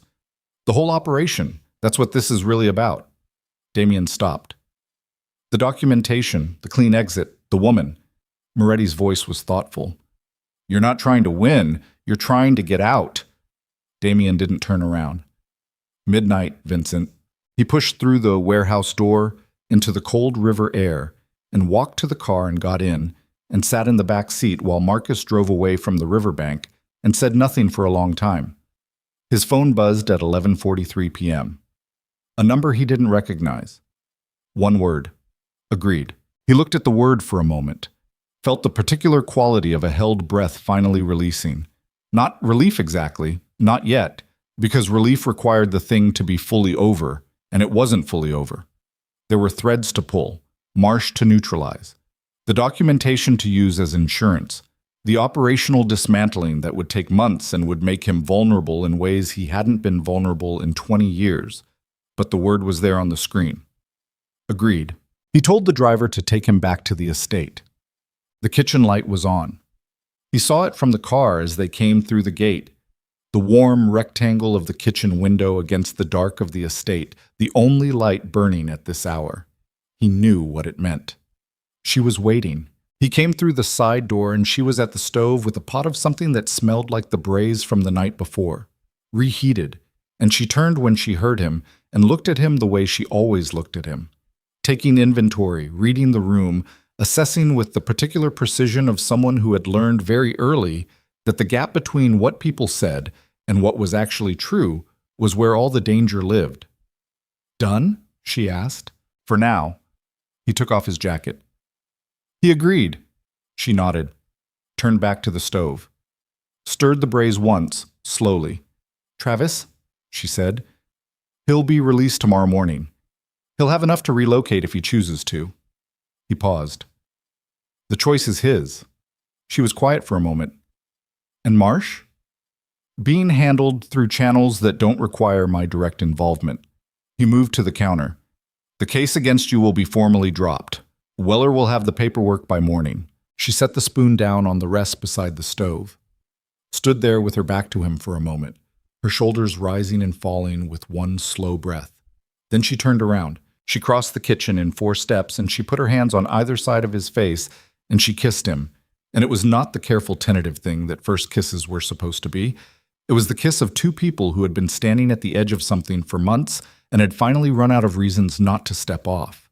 He kissed her back with both hands in her hair, and the braise steaming gently behind her, and the kitchen warm, and the estate quiet, and the city outside doing what cities did, indifferent and constant and alive. When she pulled back, she kept her hands on his face. "I'm not saying it yet," she said. Her voice was rough in a way he hadn't heard before. "I know, but I'm not saying it." He looked at her. The particular restraint in his face was not operational right now. She could see all of it, the whole unguarded thing, the man underneath the architecture of control and reputation, and 38 years of a particular kind of survival. "I know that too," he said quietly. She dropped her hands, turned back to the stove, picked up the spoon. "Sit down," she said. "I'll feed you." He sat down at the counter, and for a few minutes in the quiet kitchen, with the braise and the warm light and the long specific exhale of a crisis that had not yet fully passed but had turned a corner, it couldn't turn back from. They were just 2 people in a room, and it was enough. And it was more than either of them had believed they were going to get tonight. The agreed word on the screen lasted exactly 9 days. Damien knew it before the call came. He knew it the way you knew weather in a city that had taught you to read the sky. Not from one sign, but from the accumulation of small signals that individually meant nothing and together meant everything. 2 of Moretti's mid-level people had gone quiet in ways that weren't retirement quiet.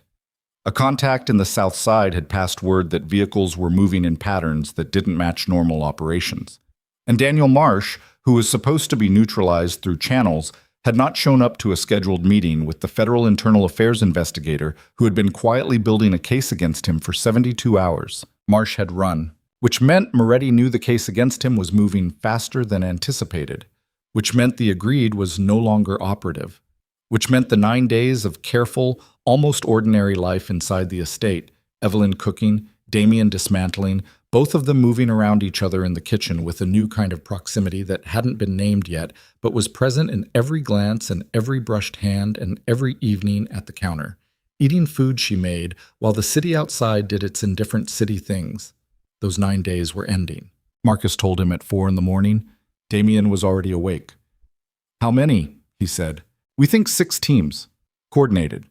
The warehouse meet was a delay tactic. He used the 9 days to put pieces in position. Marcus's voice carried the controlled urgency of a man who had managed crises long enough to know that panic was a luxury that cost more than it was worth. He's targeting the documentation holders first. 2 of the 3 have already been moved to secondary locations. The third isn't answering. "Who's the third?" Marcus said a name. Damien was already putting his jacket on. "Get Evelyn to the North Burling property. Now. Full security detail, not 2 men. The full rotation." "She's going to push back. Tell her it's not a discussion. And if she makes it one anyway." Damien stopped at the door. "Then you tell her I said that the next few hours are the part I can't manage if I'm also managing her safety. She'll understand that." He was right. She understood it. She pushed back anyway. He heard it through the wall while he was on the phone. Her voice clear and controlled, saying, "I am not going to sit in a house while..." And then Marcus saying something low, and then silence.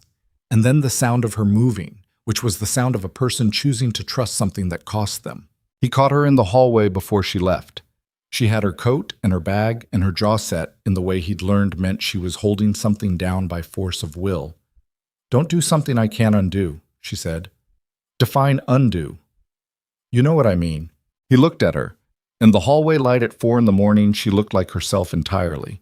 No performance, no management, just Evelyn Hart with her dark eyes and her careful posture and the specific quality of her attention that had been the first thing he'd noticed about her and had not stopped noticing since. "I'll be careful," he said. "That's not what I asked." He reached out and touched her face, just the back of 2 fingers against her cheek, where the bruise had been 9 months ago, now healed to nothing. She went very still. "Go," he said quietly. "I'll come when it's done." She held his gaze for 1 more second. Then she turned and walked out with Marcus, and he stood in the empty hallway and listened to the car leave and turned back to the work. The next 6 hours were the most dangerous of his life, and he had lived a life with significant competition for that title. Moretti had been thorough. The 6 teams were not amateurs. They were professionals working from a detailed operational picture of Damien's network, which meant the intelligence he'd fed Marsh over 3 years had been more comprehensive than even Damien had realized. Properties he thought were unknown were known. Routes he considered private were mapped. 2 of his most trusted operational managers received approaches within the first hour. Not attacks, offers, the same pitch that had been made to the distribution managers weeks ago, now delivered with the implicit message that the offering window was closing fast. Both managers called Damien directly. Both of them were pulled back to the estate. By 6 in the morning, the shape of the night had clarified into something he could work with. Moretti wasn't trying to destroy the operation. He was trying to acquire it, piece by piece, pressure point by pressure point, offering money and safety to anyone willing to step away from Damien's side and toward his. It was methodical. It was patient. It was the strategy of a man who had decided that the documentation leverage meant a direct war was too costly and that acquisition was cleaner. What Moretti had not accounted for, what he could not have accounted for because it was not visible from the outside, was that Damien had already begun dismantling. The pieces Moretti was trying to acquire were pieces Damien had already decided to give up. The territory, the network, the operational structure that had taken his family 2 generations to build, he had spent the last 4 months quietly, deliberately reducing it to a fraction of its former weight, not abandoning it chaotically, winding it down, paying out obligations, moving people toward legitimate positions where they could land without destruction. So when Moretti's teams moved on the Harrison Street distribution points, they found skeleton operations. When they approached the financial management layer, they found accounts that had been restructured and in several cases closed. When they moved on the political contacts, they found men who had already been quietly released from their arrangements and were therefore not Damien's men to lose. What they found, in other words, was a building that was already being vacated. Damien sat in the estate's operations room at 7:30 in the morning with Cole and two others and a map of the city on the table and watched Moretti's teams land on positions that were lighter than expected, and understood that the moment Moretti realized what he was looking at, not a weakened empire but a deliberately thinned one, the calculation would change again. It changed at 8:47. The call came to his direct line, which meant Moretti had it, which meant Marsh had given it to him, which meant the 9 days had been used for very thorough homework. "You sold me an empty building," Moretti said. "I offered you a clean exit. You chose a different option. The documentation is still in place, still moving toward people who are not manageable." Damien kept his voice even. "Your teams have spent the last 4 hours acquiring the shell of an operation I was already walking away from. You've paid a significant amount of money for leverage that doesn't exist." Silence on the line. "The Southside operation is yours," Damien said. "It was always going to be yours because I was always going to leave it. The only question was whether you took it clean or took it bloody." He paused. "You chose bloody, so now you have it, and you have a federal documentation package pointed at your financial architecture, and you have Daniel Marsh in the wind, which means you have a liability you can't locate." He let that sit for a moment. "Walk away, Vincent. Take what you've already taken. It's enough." Another silence, longer this time. "You're really out," Moretti said, not hostile, almost surprised. The particular surprise of a man in a predatory industry encountering someone who had genuinely decided to stop being prey or predator. "I'm really out." "The woman." "Yes," Damien said, "among other reasons." Moretti was quiet for a moment. "The documentation goes into a box, stays there as long as we stay out of each other's way." He paused. "I'm not asking you to trust me. I'm asking you to look at the math. The thing you wanted is gone. The thing that threatens you is still active. The rational move is the same one it's always been."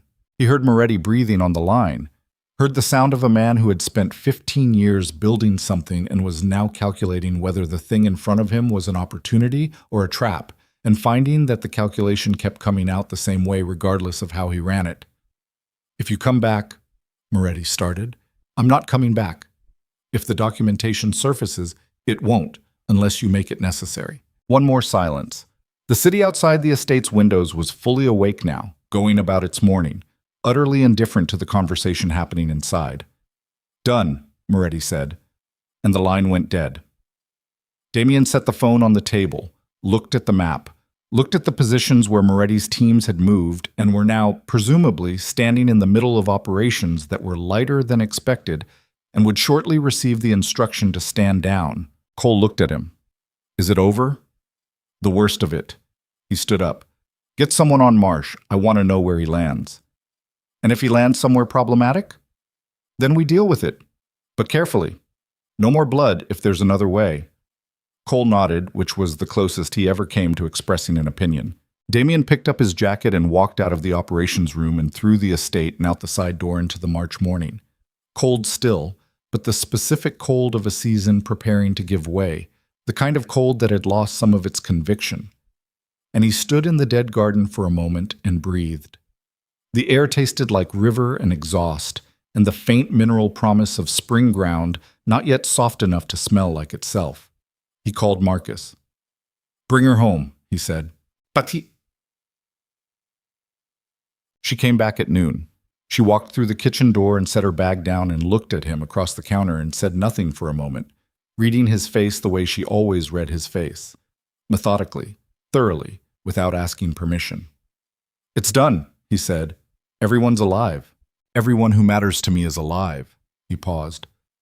"Marsh is still in the wind. We'll find him. He's not a threat on his own. Without Moretti's operation behind him, he's just a man with information and nowhere safe to use it."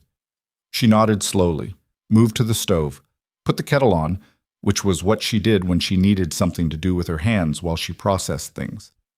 "Travis," she said, "released this morning I had some money sent to an address he gave, enough for 6 months somewhere that isn't Chicago." He watched her face. The rest is his choice. She stood with her back to him while the kettle heated.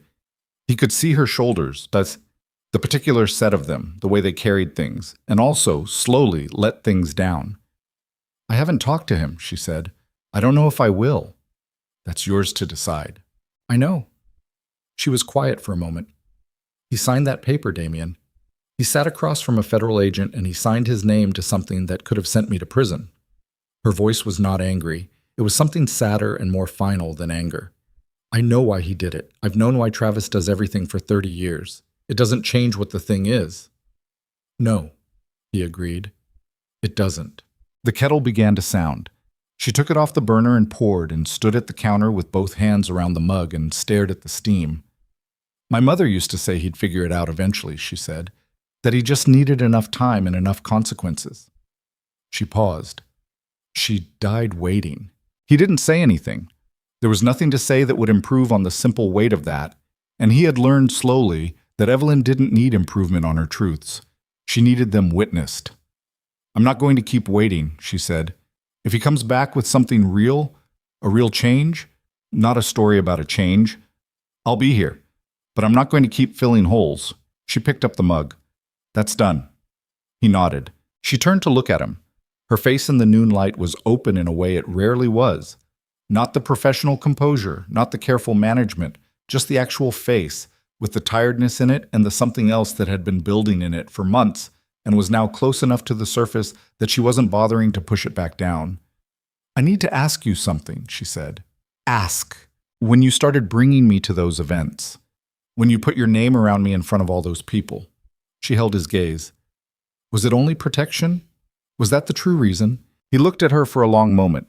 He thought about the answer he could give, the careful one, the one that maintained the plausible frame of practicality and strategy and rational calculation.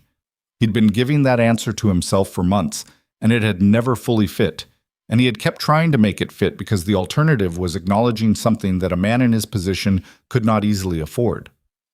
No, he said. It wasn't only protection. What was the other part? I wanted people to see you next to me.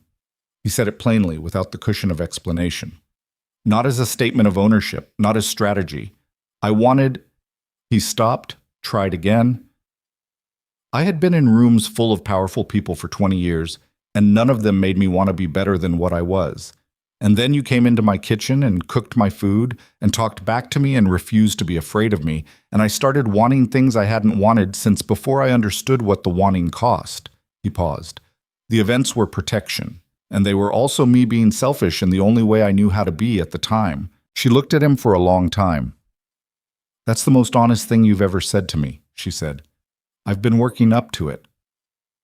Something moved in her face, not quite the almost smile, something fuller than that, something that reached her eyes and stayed there. I'm going to need you to be that honest consistently, she said. Not occasionally, not when the situation forces it. Consistently. I know, and I need to know. When you walk away from all of this, when the operation is gone and the structure is gone, and the name doesn't mean what it used to mean, I need to know who you are without it, because I don't know that person yet. Neither do I, he said. Not completely. That's an honest answer. It's the only kind I have left. She set her mug down on the counter, crossed the kitchen, stood in front of him and looked at his face with the same thorough attention she gave everything, the same methodical care she brought to a dish that required time and precision and patience and the willingness to stay with it through the difficult middle part. Then we figure it out, she said.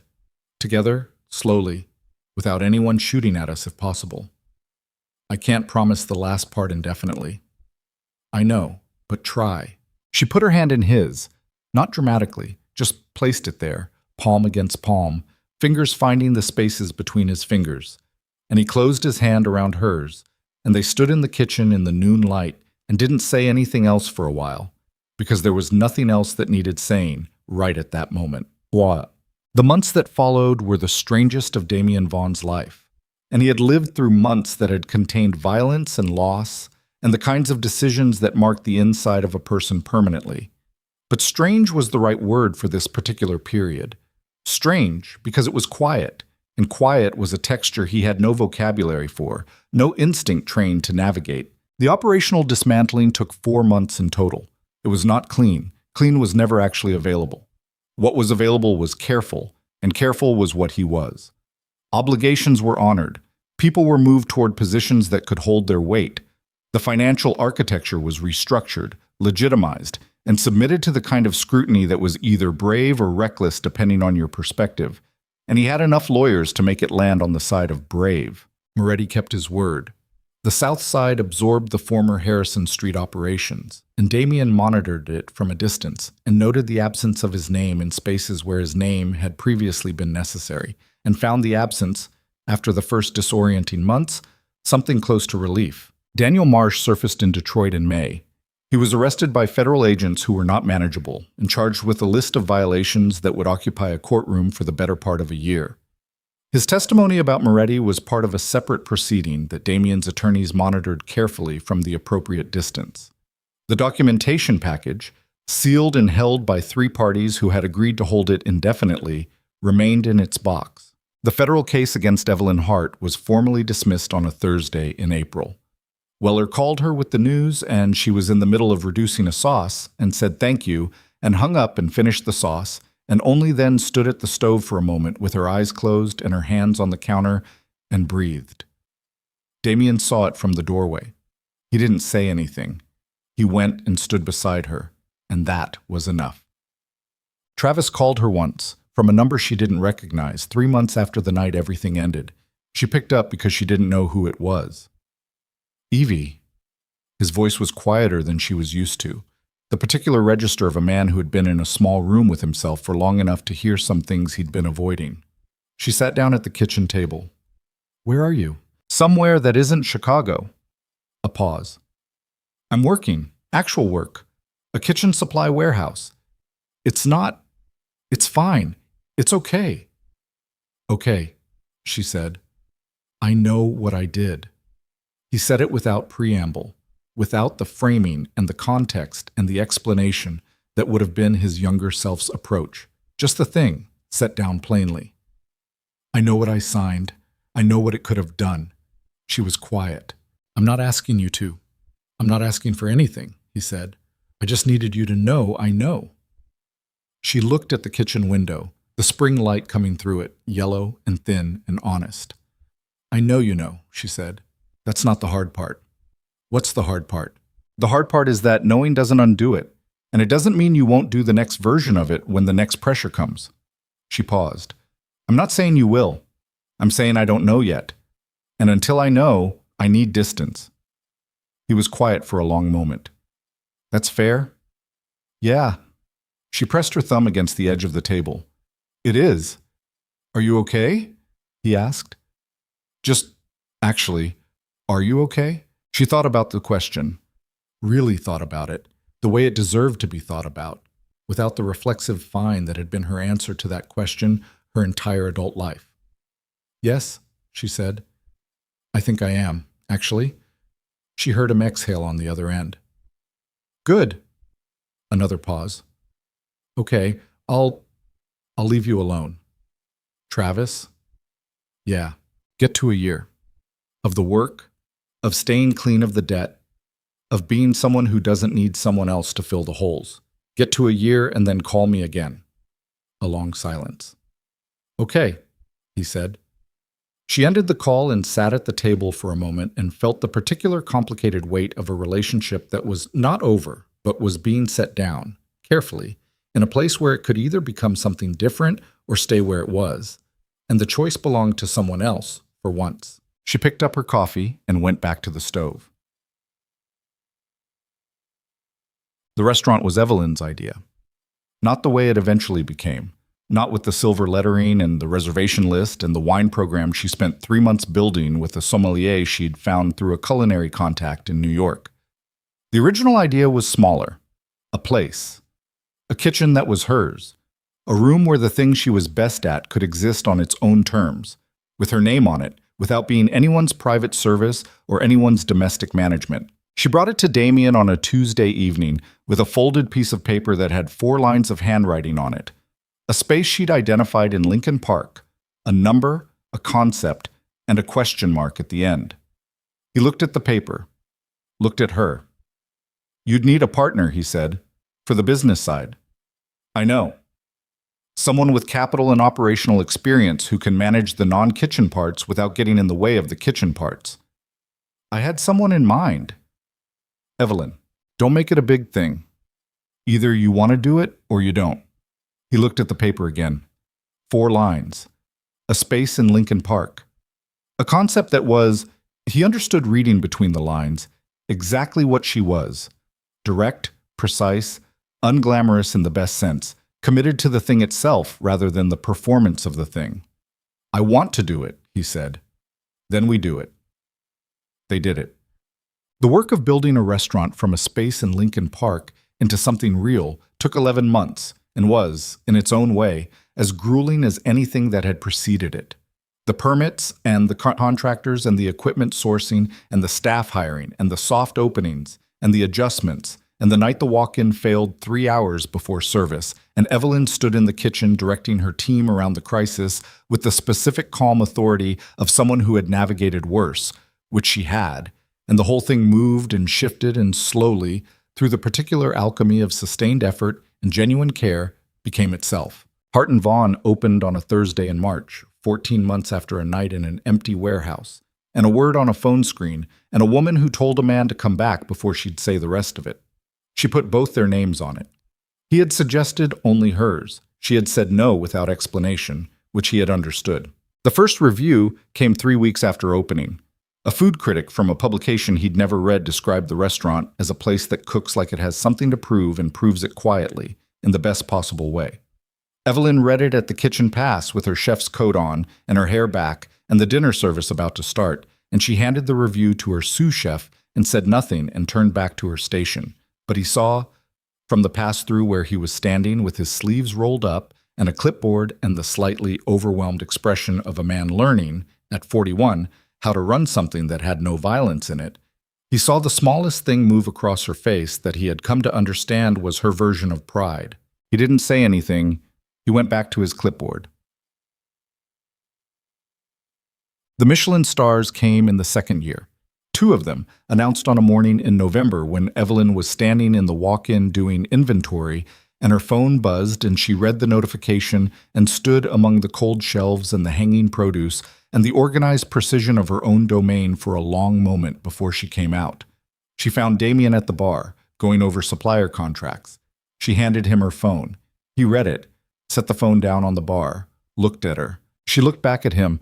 Her eyes were bright in a way that was not quite tears, but was the territory immediately adjacent to them. The territory of a person who has wanted something for a very long time and has never been entirely certain they would get it, and has now gotten it and is standing in the small, stunned aftermath of that. 2, he said. 2, she confirmed. He reached across the bar and took her hand. She let him, which she always did now, not with the careful deliberateness of someone making a decision, but with the ease of something that had become natural through repetition and trust and time. "We should call someone," he said. "In a minute." She didn't move. She stood with his hand around hers and looked at the restaurant in its morning state, the empty tables, the light coming in through the front windows, the particular stillness of a room that would fill in a few hours with noise and warmth, and the ordinary, extraordinary fact of people choosing to be somewhere together. Give me a minute." He gave her a minute. She stood in the restaurant with the November light on everything and felt the specific quality of this particular moment. Not happiness exactly, though happiness was in it, but something more substantial than happiness. Something that had been built rather than arrived at. Something that had her name on it, and his, and the memory of everything it had cost, and the understanding, finally settled and no longer theoretical, that the cost had been worth it. Some things you couldn't know until you were standing in them. This was one of those things. She squeezed his hand. He squeezed back. 5 years after a Tuesday night in February, when a man walked into his kitchen and saw a bruise on a woman's face, they sat at the corner table. It was a Tuesday again. The restaurant was full. It was always full now, the reservation list running months out, the dining room carrying the specific warmth of a room that had found its identity and settled into it. The kitchen was in the hands of her sous chef tonight, a young woman from Pilsen named Rosa, who had been with them since the second month, and who cooked with the particular focused hunger of someone who understood that this was not just a job, but an education in how to do the thing completely. Evelyn trusted Rosa with the kitchen. This had taken time. Letting go of control over the thing you'd built was its own kind of courage, smaller than the others, but real. They ate slowly. He had ordered for both of them, which he was now allowed to do on certain evenings, and she had accepted without argument, which was a form of intimacy she had arrived at through a long route and valued accordingly. The food was from her menu, but she experienced it differently tonight. Not as a cook reading her own work, but as a person eating at the table she'd built in the life she'd built, and tasting all of it with full attention. The city was visible through the front windows. Chicago in early spring, the light lasting longer now, the streets carrying the particular energy of a city remembering what warmth was. Damien reached across the table and took her hand. She looked at his hand around hers. At the scar along his knuckle she'd touched once without asking, and he'd let her, which was the first time he'd let her touch something without a reason. "You're doing the thing where you're quiet and thinking," he said. "I'm always thinking. You're doing the specific kind." She looked up at him. He looked back. No performance, no management, just the face of a man who had been in the process of becoming a different person for 5 years and was not finished, but was further along than he'd expected to be, further along than he'd believed was available to him. The lines around his eyes were deeper than when she'd met him. His hair had more gray in it. He looked overall like a person who had lived in his own life rather than around it. "I'm thinking about the kitchen on that first night," she said, "when you came in and I was standing at the counter. I remember. I was trying to hold myself together. I thought I was doing it well." "You were doing it terribly," he said. "I could see it from across the room." She almost smiled. "I know. You were better at reading me than anyone had ever been, and you'd only known me for 6 months. She paused. "It scared me. I know that too. It still scares me sometimes." She turned his hand over in hers, looked at the palm. "Being this visible to someone. Having someone who sees all of it." She looked up. "I spent so long being invisible that being seen feels like it still requires some getting used to." "Does it feel bad?" he asked. Not anxiously, just genuinely. She thought about the question, really thought about it. "No," she said. "It feels like the truth, and the truth isn't comfortable, but it's better than the alternative." He nodded slowly. The restaurant moved around them, glasses clinking, conversations running together into the warm ambient music of a room full of people who had chosen to be somewhere specific tonight. Rosa came out of the kitchen briefly, caught Evelyn's eye across the room, gave the small nod that meant everything was running, then went back through the pass. Damien watched her watch the restaurant. "You built something," he said. "We built something. You built the part that matters. I managed the permits." She looked at him sideways. "You managed significantly more than the permits. The permits and the contractor disputes, and the walk-in refrigeration crisis, and the supplier negotiations, and the HR infrastructure, and the incident with the health inspector in month 4 that I still don't know the full story of. And you never will." He almost smiled. "The real one. The one that reached his eyes and made him look his actual age and younger at the same time." She looked at him for a moment. At the whole of him. The person he was in this room, in this life. With the empire gone and the name quieted to a ghost story that old people told in bars and young people didn't fully believe, and the person who remained after all of that was stripped away was a man sitting across from her at a corner table in a restaurant they'd built together, holding her hand, with good food in front of them, and the city outside, and the specific ordinary, extraordinary fact of a Tuesday evening with nothing threatening it. Some scars didn't disappear. She knew that. The ones Travis had left, not on her cheek but further in the complicated layered place where family lived and failed and lived again, those were still there, though quieter now. Travis had called it 11 months, as she'd asked, and the conversation had been short and careful, and neither of them had pushed past what it could hold, which was its own kind of progress. The distance was still real. It might always be somewhat real. She had made a kind of peace with that. Not a happy peace, but a true one. Damien carried his own scar tissue. She knew the shapes of it now. The nights that came occasionally when the quiet of their life felt unfamiliar, in ways that unsettled him, when the absence of threat read as wrongness because his nervous system had spent decades calibrating to danger as the baseline. She had learned not to fix those nights, just to be present in them, to stay in the room, to let him find his own way back. He always found his way back. That was the thing she had learned, slowly and through means she couldn't have anticipated, about people who had survived difficult versions of their own lives. They found their way back if you gave them the space to do it and the reason to want to. She tightened her hand around his. He looked at her. "What?" he said. "Nothing." She picked up her glass. "I'm just glad you came into the kitchen that night." He was quiet for a moment. "You were holding yourself together terribly." "I know. I almost didn't say anything." "I know that too." "I'm glad I did," he said. She took a sip of wine, set the glass down. Looked at the restaurant. Her restaurant, their restaurant, the room she'd built with her name on the door and her food on every table and her standards running through every part of it, and felt the particular fullness of a life that had arrived at something real through a route that had been nothing like what she would have planned. The plans you made were never the life you got. She'd known that since she was young.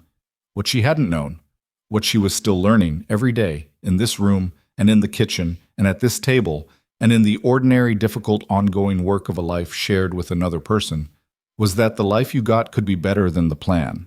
Not easier, not without cost, but truer and deeper and more entirely yours. Chicago glittered through the front windows. The restaurant hummed. The food was good. The hand in hers was warm. It was enough. It was more than enough. It was everything.